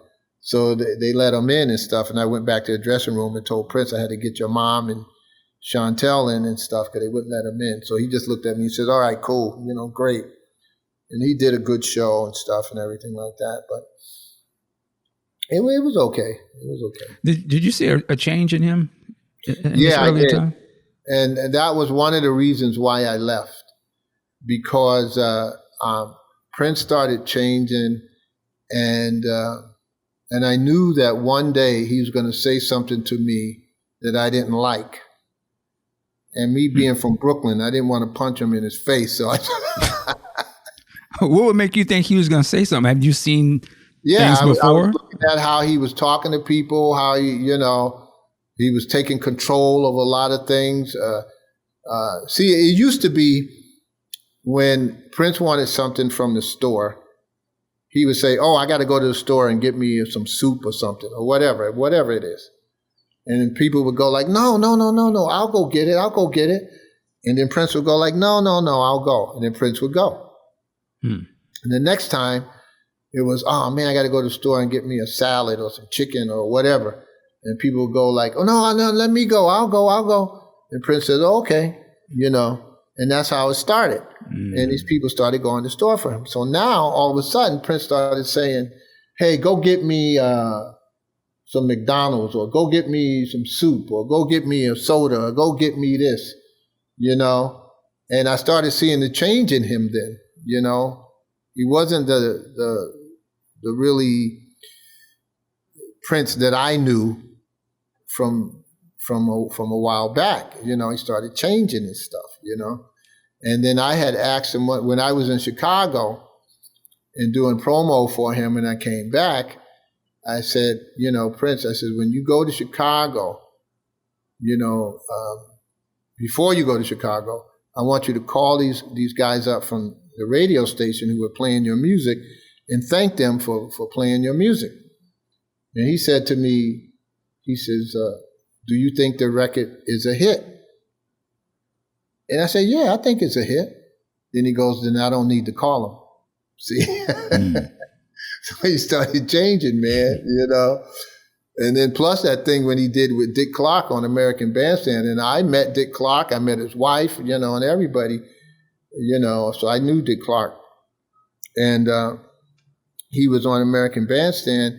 And then we're all watching the TV screen, and Prince could barely talk. And he came back to Minneapolis, and I went, I was cursing him out. What in the, what happened? And he goes, Pepe, he says, man, the minute that Dick Clark started talking to me, I thought that there was millions of people watching. And right then and there, he got stage fright. Right then. And he said, that will never happen again. And that's when he started controlling all his interviews, and you only can talk about certain things, and that was it, Wow. But, So you, and also, I mean, there's all these other people around. You mentioned Morris Day earlier, of course, Andre, Simone. Right, yeah. Were you still working with them when they sort of kind of split and went their own ways? Oh, yeah. When Morris came out with The Time, The Cool and all that. Well, I was talking about Andre, but yeah, with Morris too. I mean, yeah, I was still there. How was the competition? Was there competition between, because you mentioned competition early on when you saw groups in your day and it was just about how they would dress and everybody would be good. Right, was that going on? No, it was just, all I was concerned about was Prince's career and that they didn't rip him off. That's one of my main things. Andre, was he still with the band on I Want to Be a Lover album? I can't remember. I think he was. Yeah, he was. Yeah. Yeah, he was. And so there was no problems there. We all used to hang out. We all had the same friends. We used to see each other hanging out. Morris used to hang out at my house all the time. Then we got into his Mustang and stuff and 5.0 and drive around Minneapolis and, we run into Prince, and we didn't want to run into Prince because Prince was square, He didn't drink, he didn't smoke, he didn't do nothing, Wow. So we run into Prince in Minneapolis, and Morris goes, oh, shoot, man. I go, what? He said, there's Prince. I said, oh, man. Prince comes running over to the car. Hey, man, what are you guys doing? We go, like, nothing. We're not doing anything, Prince, Y'all make him sound like he was a lame or something. He was, man. I'm telling you. Oh, and so Prince gave me a tape. He gave me a tape in the car, And we said, all right, man. And Morris puts the tape in, and it was If You See Me. It was wow. Prince had recorded If You See Me. So this was like in the 80s now. So, and I said, wow, what are you going to do? He said, I'm going to put it out on one of my albums. So, but he never did. He never put it out. So I started doing my Minneapolis Genius with Tony Sylvester. Tony Sylvester was the producer and member of The Main Ingredient. Everybody plays a fool sometime with Cuba Gooding Sr., and all that, So Tony needed some musicians. And I said, well, I got two musicians here who can play all the stuff you need. So Prince, Andre, and myself went to New York, and we did sessions with Tony, and this was the first time that Prince was, in New York, first time that Andre was in New York, and we got him a room at the Hilton Hotel in Manhattan and stuff, and we did sessions with Tony Sylvester and stuff, This was way before the period that we were kind of talking. Okay. Yeah. Good. Oh, well, to go back to that song, or Do Yourself a Favor is what he called his. Yeah. If You See Me, Do Yourself a Favor. And that, I believe that's the version that recently came out on the, it's a 1999 Super Deluxe remastered version. But before that was officially released, going back to the 80s again, this version, Prince's, a takeoff of Prince's version of your song was released on Jesse Johnson's album. Well, what happened was Jesse had heard Prince's version. Okay. I guess Prince played it for him, So I was in New York recording Minneapolis Genius. And Jesse called me up, and he says, I want to do that track. So I said, go ahead, man. Prince ain't going to put it out because he hadn't put it out yet. So he did another album and my song wasn't on it. So Jesse recorded it. He was signed with A&M and we did about 400,000, sales on that, which was good for me because I was getting royalty checks, And then Prince got mad at me, when I got back to Minneapolis. And he says, man, what happened with Do Yourself a Favor? I said, what do you mean, what happened? He said, you let Jesse do it. And I said, yeah. I said, dude, I got to eat too. I said, you told me that you was going to put it out. It's not out. And that was the first argument that Prince and I ever had. And so he stormed off. I stormed off and stuff, and we didn't speak for a while. And then Bobby Z gave a party at his house, and I went to that because I was invited, and then Prince came in. I was already there, and then Prince comes in with this girl, and I see him, and we sit down and we talk. So we talked it out, and everything was cool, So, what period was this? Oh, Lord, man. Dates, 80s. It was in the 80s. I know that. Right. But I'm trying to think when. It probably was like it'd have been like 87, 88. Oh, okay. Yeah, somewhere around there. Okay. And at this point, he's a superstar. Yeah, but he still wasn't where he wanted to be. Because I asked him, man, he did a show at First Avenue, and so we were leaving. I don't know where we were going. So Prince, me, and Morris were leaving, and I told him, I says, "Well, Prince, you're there now. You're ready, man." He goes like, "No, man." He says, "I'm not there yet." I said, "What do you mean?" He says, "I want to be where nobody can find me." So I guess that he was just, tired of that. I know that when we were in North Carolina and security was getting really too relaxed, and there were people coming up on stage and stuff, and I'm looking at people that I haven't seen before on stage, and I'm going like, oh, shoot. So I went down to Prince, and I whispered in his ear, and I said, the next time I bend down and talk to you, we got to go. So the Prince says, okay. He's signing albums and everything. And then Tommy from Cameo, he was there too. He was signing albums. And I got security together, and then I went to Prince, and I said, okay, man, let's go. Prince jumped up. We went through a gauntlet of security, back to the limo, back to the hotel. So we get back to the hotel. Prince comes in my room and he goes like, man, I said, what's up? He said, I feel like a piece of meat being carried around. And I said, wow. And I knew what it was. I knew the whole thing. And so I had to bring him back down to reality, So I started talking to him about sports, children, just normal things, family, just to calm him down, to bring him back down to earth. And then Tommy wanted to meet Prince from Cameo. So he came into the hotel room, and him and Prince started talking after they said, hey, I'm Tommy, and blah, blah, blah, blah, blah, whatever.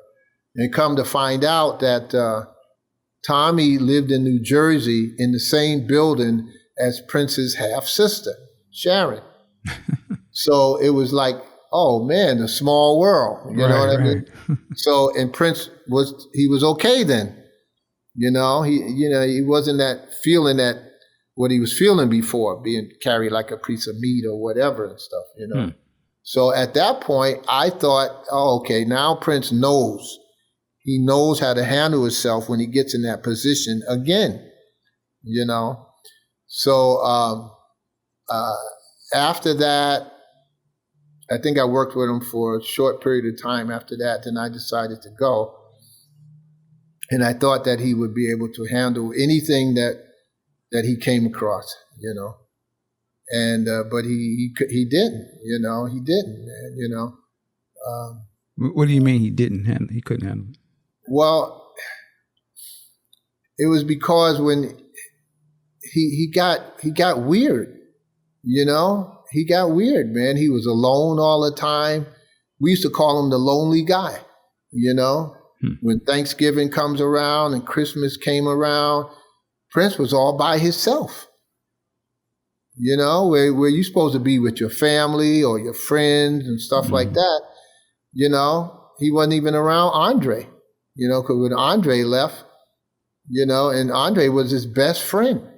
So he wasn't even around them. So we started calling him the lonely guy, and all this weird stuff that he was starting to do then, the slave thing with Warner Brothers on his face and stuff. And I know why the reason he did that. So that was okay, but, not doing what he's supposed to be doing as a business person, he started lacking on that. But, and then he started doing these other albums like Rainbow Children, that album and stuff. I love that album. I didn't like it because it wasn't radio for me, okay. It wasn't songs that you could play on the radio and stuff, No, it wasn't. Classic album. But I get you. Yeah. But that's what, when he got married and then lost his baby, he totally changed then. It was a total change because he got up with Larry Graham and he became a Jehovah's Witness and everything. And then that was, that was terrible as far as I'm concerned. Okay. Do you, now, so, it's an interesting perspective because you was there way back in the day and you've seen him grow and change and all these different things happening for him. From your perspective, like, what do you make of his career that he did in music? Oh, without a doubt, one of the best, man. He's one of the best, man. This guy gets to do everything. He can do rock, he can do R&B, he can do pop. I followed his career, man, and I tell you, man, I love that guy. He always did great music. You can't question his musicianship or his music. You can't question it, because he did what he had to do and people loved it. And he built a great fan base. He loved his fans, totally loved his fans and stuff, We used to get letters back when he was rehearsing at my house. And we used to sit down, me and Prince, and open up the letters. And, girls would send him little necklaces and stuff and write letters, I love you and stuff. And Prince would look at me, how did this girl, how could she love me? She don't even know me, And I said, that's the way it is, man, I still got some of the letters too. Wow. So. How do you, I think you said you first met him when he was it 12? Yeah, he was 12. You being, the older cat and you see the young boy and then he ends up, obviously growing, he becomes a man. Yeah. I'm not talking about the music part, but in terms of that 12-year-old boy and then the man he become, what do you think? Like, well, I think he did well. But see, the thing is that Prince never worked a job in his life. Right. Music was his thing, and he did not want to fail. You know, you can tell that, man, by him rehearsing so much and calling up musicians at 3 or 4 o'clock in the morning. Come down to the studio now. You know what I mean? You know, to record. I remember over North Side, we used to walk around and girls used to come up to Prince and go, "Hi, Prince." And Prince looked at me and said, "Man, Pepe, you know, like last year, that girl never said a word to me, you know, and now she's saying hello." I said, "It's because you who you are, man." You know what I mean? You know, we talked about a lot of things, Prince and I, you know, and him growing up, you know, girls and, you know, how to treat them and, you know, and all this type of stuff. You know, I was truly his mentor and, you know, helping him out as much as I could. And the one thing that I loved about him is that he trusted me. You know, he trusted me, you know, and he did everything that I asked of him, you know, and I love that part. But when he started to change, and then it was different, you know, it was different. But, you know, I seen that growing up with my uncle and everything, you know, other stars, you know, changing, you know, and, you know, so I seen it. So I recognized it, and it was time for me to go. It was just time for me to go. Did you ever meet his father? I never met his father, but his mother, I met quite a few times. Well, I knew Maddie Dell because my mother-in-law was Prince's aunt, his mother's sister. Okay, right. You know, and they were twins. Maddie Dell and Edna Mae. They were twins. Okay. So I used to see them all the time, you know, but I never met his father. You know. From your vantage point, I would imagine his family was incredibly proud of him. Yeah, I believe that they were. I know that his mom was. I never met his dad, but I know that his mom was because I've seen her at concerts and stuff, you know. But, you know, he left home at a real early age and lived with the Andersons, you know, I think he was like 13, you know. Yeah. He started living with them. Because by the time I came back to Minneapolis, when he was 16, he was living with Andre. Okay. You know, and Andre's mom was actually his mom, really. I seen her give him a spanking for not going to school. Really? Yeah, you know. You know, and I went to pick him up to go to the studio, and she's whooping his butt. And I'm going like, oh, my God, you know. Get that switch. That's all right. That's I didn't right. laugh or nothing like that. I just said, Right. Okay, man, come on, let's go. Yeah, yeah. You know? Yeah. Well, we know what it is. Yeah, that's right. Your book starts interesting. Just to go back to your book for a second, and I just thought it was a very interesting way to start the book. I believe your book starts, in terms of the Prince part, it's you and Morris Day. Yeah. At the Purple Rain premiere party. Right. Yeah. And I was curious. I just found it was interesting that Morris was kind of going through his situation with the Prince camp, that he reached out to you. Right. Like you were the guy to call to say, I need some help, man. Yeah. And like did he just know how you had been working with Prince, or you had been working with all of them and he just knew you were the trusted guy? I worked with all of them from Grand Central. Okay. You know, and then I was in Purple Rain. So I was on the set every day, you know, and I was there when Prince and Prince and Morris had the argument, you know, and Prince had said to Morris, "You owe me, man, you owe me," you know, and Prince and Morris said, "Well, if anybody owes anybody anything, you owe Pepe," you know. And I turned around, I go, "Why are you putting my name in this business?" You know what I'm saying? So Morris left. He left. Nobody knew where he went. He went to LA. That's all I knew. You know, next thing I know, he's calling me up, you know, saying, "You got to help me, man. Prince is trying to destroy me." And I said, wow. So, and then I told him, I said, "Don't shake hands with anybody. Don't say yes to anybody. Don't do anything. And I flew to California and was with him at his apartment in Santa Monica. And he was just getting ready to get, kicked out of his apartment because he hadn't paid the rent. That's crazy. He had no money because Prince was holding up all the money because they had the same accountant.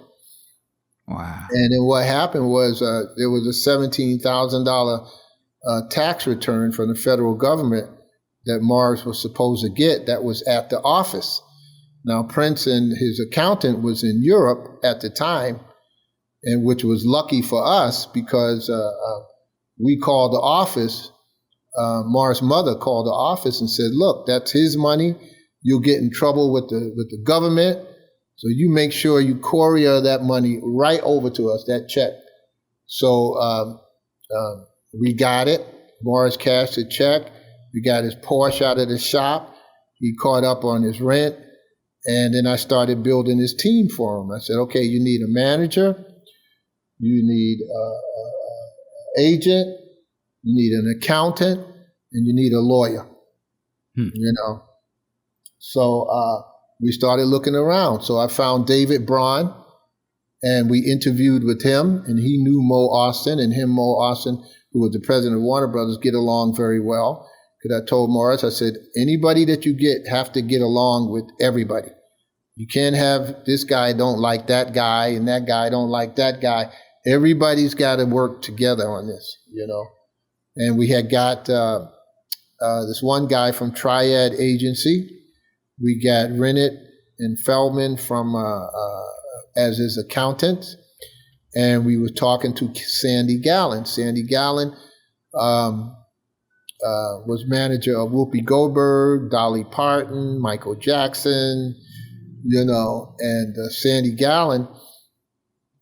And Morris never even signed with him, but Sandy was doing everything for us. He got us People magazine, followed us around for a day. He flew us to New York, first class. We did the Merv Griffin show. We did David Letterman. We did People magazine.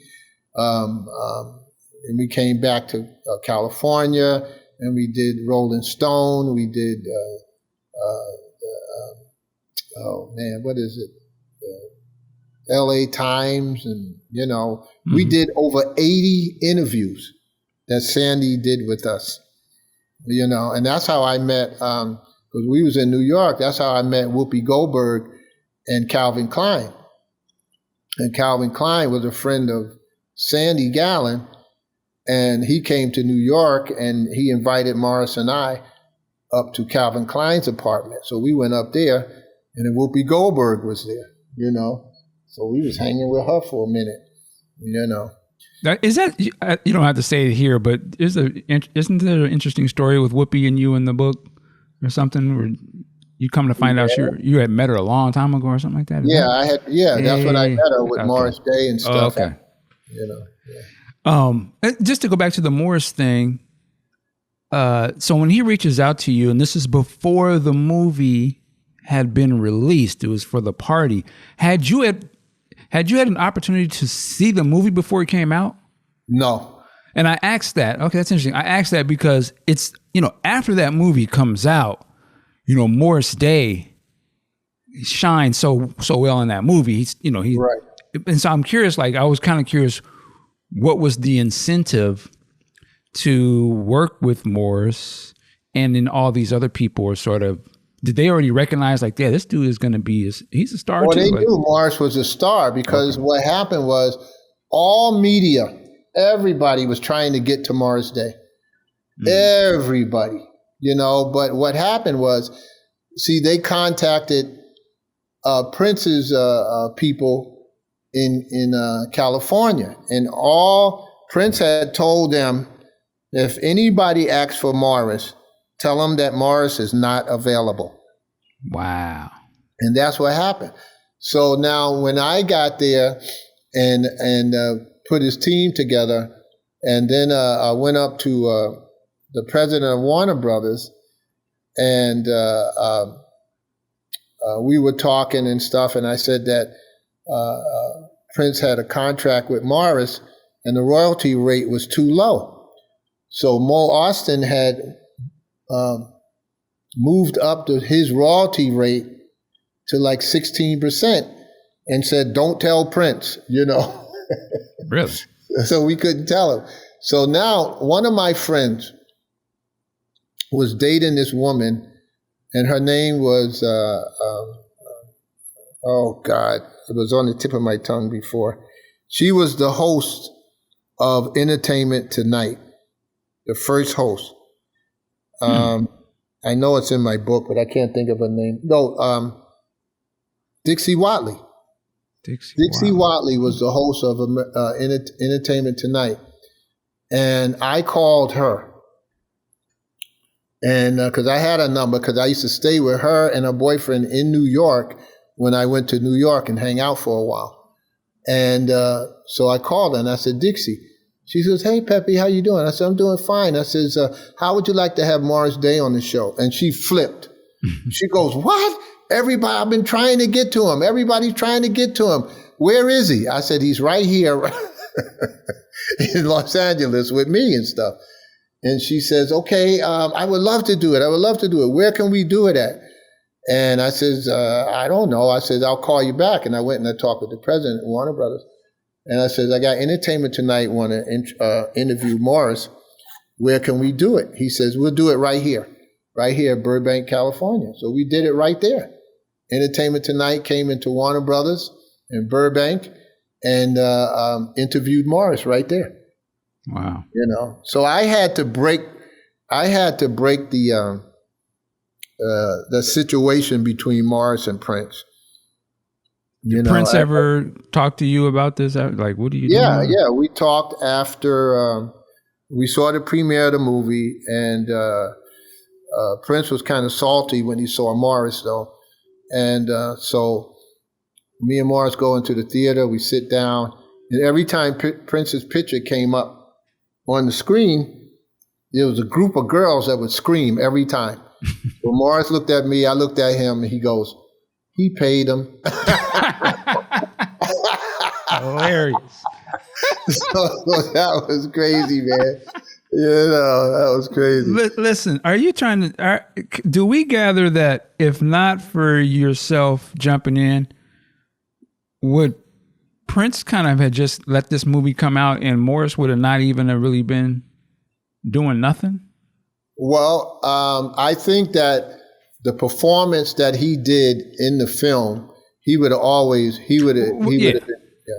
been something. But I mean, in terms of like the interviews and the stuff happening, in Prince's way, it would have been like, yeah, he's not available. It's just, you can only talk about me. It would have been much harder. That's very interesting. And matter of fact, the Ice Cream Castles album wasn't doing well.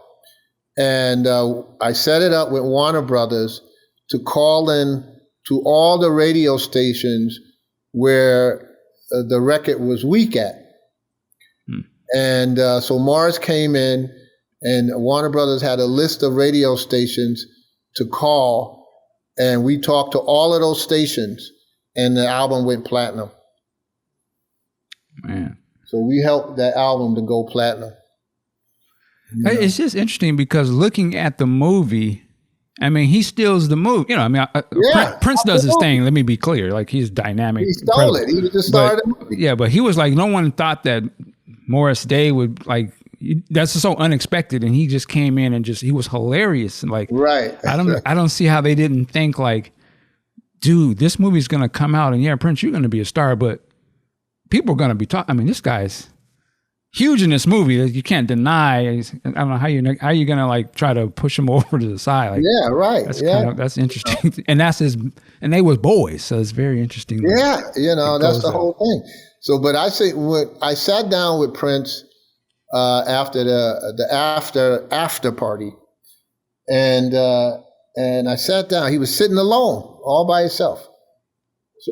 So I went over and I sat down next to him, and I said, "Dude," I said, "What's the problem with you and Morris, man? You guys got to stop this stuff, man.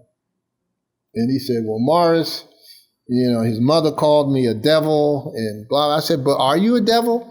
He goes like, "No." I said, "Then, come on, man." I said, Morris loves you like a brother, man. I don't see why you guys are, doing this type of stuff and shit, So, and Morris was there too. He was there.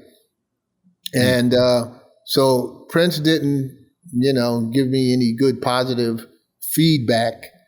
So I went to Morris and I said, man, Prince is just, he's not right now.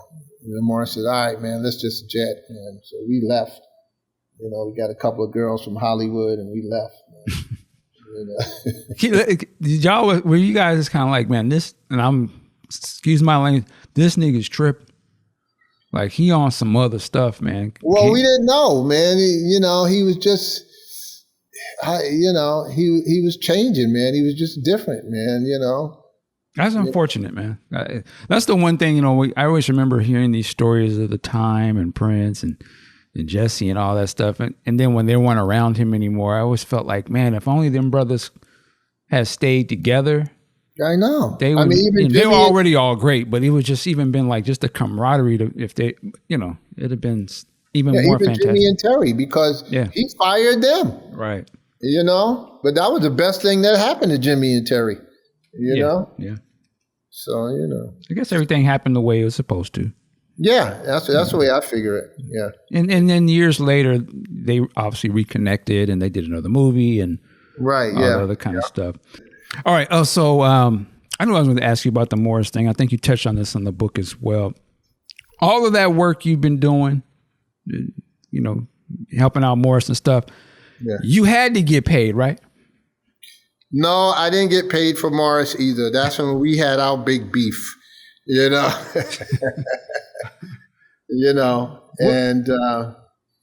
but it was okay. I helped him out and stuff. I seen him.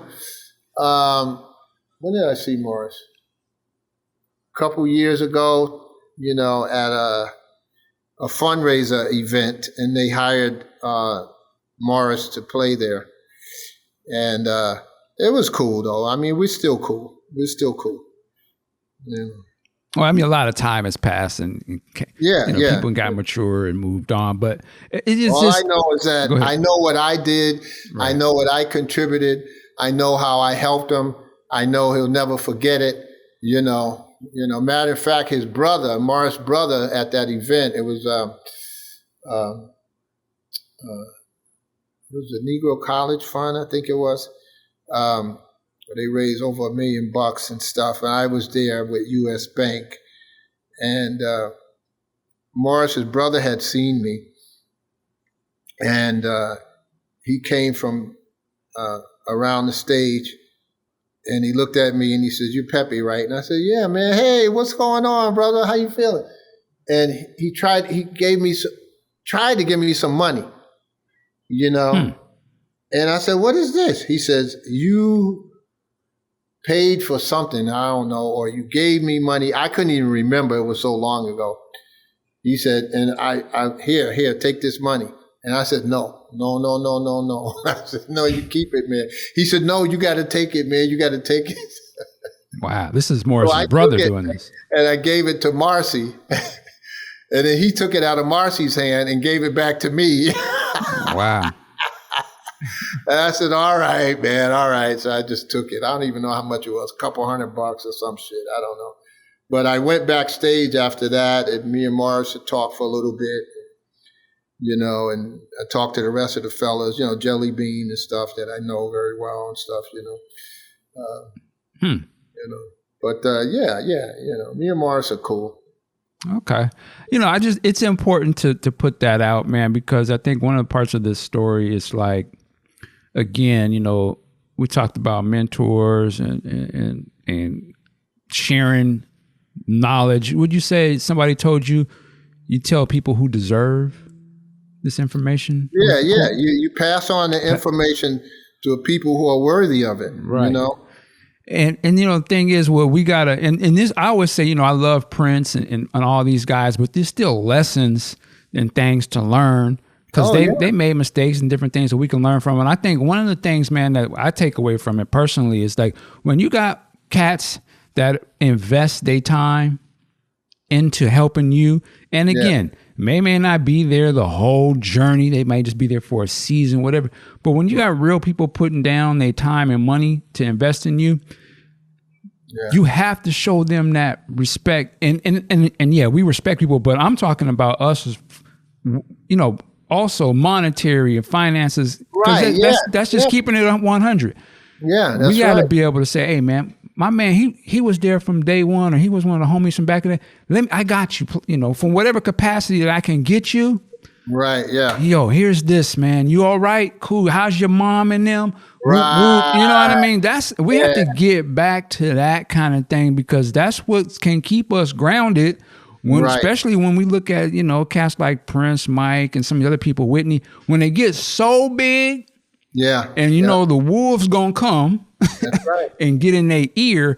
It's those types of, if you have that sort of humility and being humble, that you remember, I always have to show respect. And not only does he get to come in the show free or whatever, but put something on his books. Yeah, right. You know what I mean? Or go check in and see how their family doing. And these are the kind of things I think that it can keep you grounded. So when you do get out there, you're not by yourself. You're not, your mindset ain't on some lonely shit. Back up, man. Yeah, man. Right. Yeah. So yeah, I mean, so that's why I say you're a very important part of this whole thing, not just to Prince, but to Morris and all these other people you've worked with. And this is why when some of these fans get mad when they hear the narrative being pushed out, when they don't mention people like you, when they don't get that. So that lets you know, and to me, I say, well, you judge them by who they not talking to and why they not talking to them, right? Right. And so that's why I'm like, I'm glad we could talk to you and get that in, because this is just as important. And you can see some of the seeds that you planted in Prince, and you can see where you got them from the OGs that was there before when you was. So we see the lineage of this whole thing in black music and how it still keeps flowing, right? And the lessons. Right. So yeah, man, I just want to make sure that we understand that. I did my part. yeah, man, and you should be shown the respect. Yeah, absolutely. So yeah, man. Listen, what's the name of the book again? We want to make sure people get your book and aware of it. The name of the book is If You See Me, my 6th decade journey into rock and roll. Yeah. Yes, sir, man. The great Pepe Willie. Man, it's been an honor. I know your music. It's just, like I said, man, I'm a cat here in the Northwest, and I know your songs, bro. Like, however it got to me, they out there, and we've been listening to those. I remember when 94 East first came out, because I was like, oh, this something with Prince on it? What? Well, we got to listen to this. And I was like, oh, okay. That's right. This some old school. He been doing this. So, yeah man. Your name rings out there. Well, I appreciate it. I appreciate you having me here, and finally that we can finally get together and talk. Yes, sir. It was great, and I don't mind it. I don't mind sitting back and talking these days and stuff, because those days are immortalized. You know what I mean? Mm-hmm. Immortalized and stuff, and that's all that I ask for, really, myself. And that's why I wrote the book and stuff like that, because that book will be here forever. Yeah. Yeah, man. Yeah, and there's gonna be cats that are just getting into music, and they're gonna get into their Prince phase. Yeah, right. And they're gonna be like, I want to know everything about it. And they're gonna see your thing, and then we're like, oh, he had an OG that was already tied into the game and was giving him and partnering with knowledge and publishing, and they'll learn from that, and that'll go, you know what I mean? And it just keeps going, man. The cycle, Yeah, they have to learn, because you get artists out here now that come to me, and I said, okay, I want to work with them and stuff if they're good enough, and but they want everything, Mm-hmm. I mean, immediately, right? They don't want to work for it; they just want it now. I want a Mercedes-Benz. I want my own production company. I want my own label. I want to produce my own records. I want to write my own songs. I'm like, can we just do one record first? I mean, they don't have the patience, man. I got an artist that I'm working with now out of New York, 21-year-old, and and she's good. She's really good. But, and she says that she has the patience, but it's not there yet, because we're working with another producer who has like 24 number one hits around the world, Wow. And just because he didn't sign her right then and there on the material that she's done, she's still in a good position because she can send songs, to him. You just got to keep writing. Send another song. All right, send another song. Send another song. I mean, you got to show what you're worth. You know what I mean? You got to work. You're in a good position. There's a lot of people who would love to be in that position for a producer to hear your songs who got the power to have you sign. Wow. Last question, because you've been in this for a long time in this industry. Do you think that there will ever be, I'm not going to say there'll ever be another Prince, but do you think there'll ever be another artist that has that type of drive as a Prince? Yeah, they'll be there. They'll come around every 20, 30 years, there'll be another one, because you remember Stevie Wonder when he first came out. Right. Is there ever going to be another Stevie? Right. There's always somebody else is going to come out. I don't know when and where, but it's usually every 20, 30 years, you know what I mean? And they're there now. They're probably rehearsing right now, working hard right now. Well, hopefully they got a mentor that can I don't know if they'll be as big. Yeah, they got to have the right mentor. I don't know if they'll be as big as Prince or, Jimi Hendrix or Elvis and, Michael, Jackson and stuff, all that. But they'll be in that same volume, Okay. In that same line with them.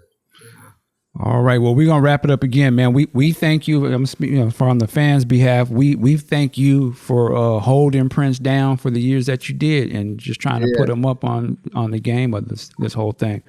I appreciate it, man. And thanks for the invite.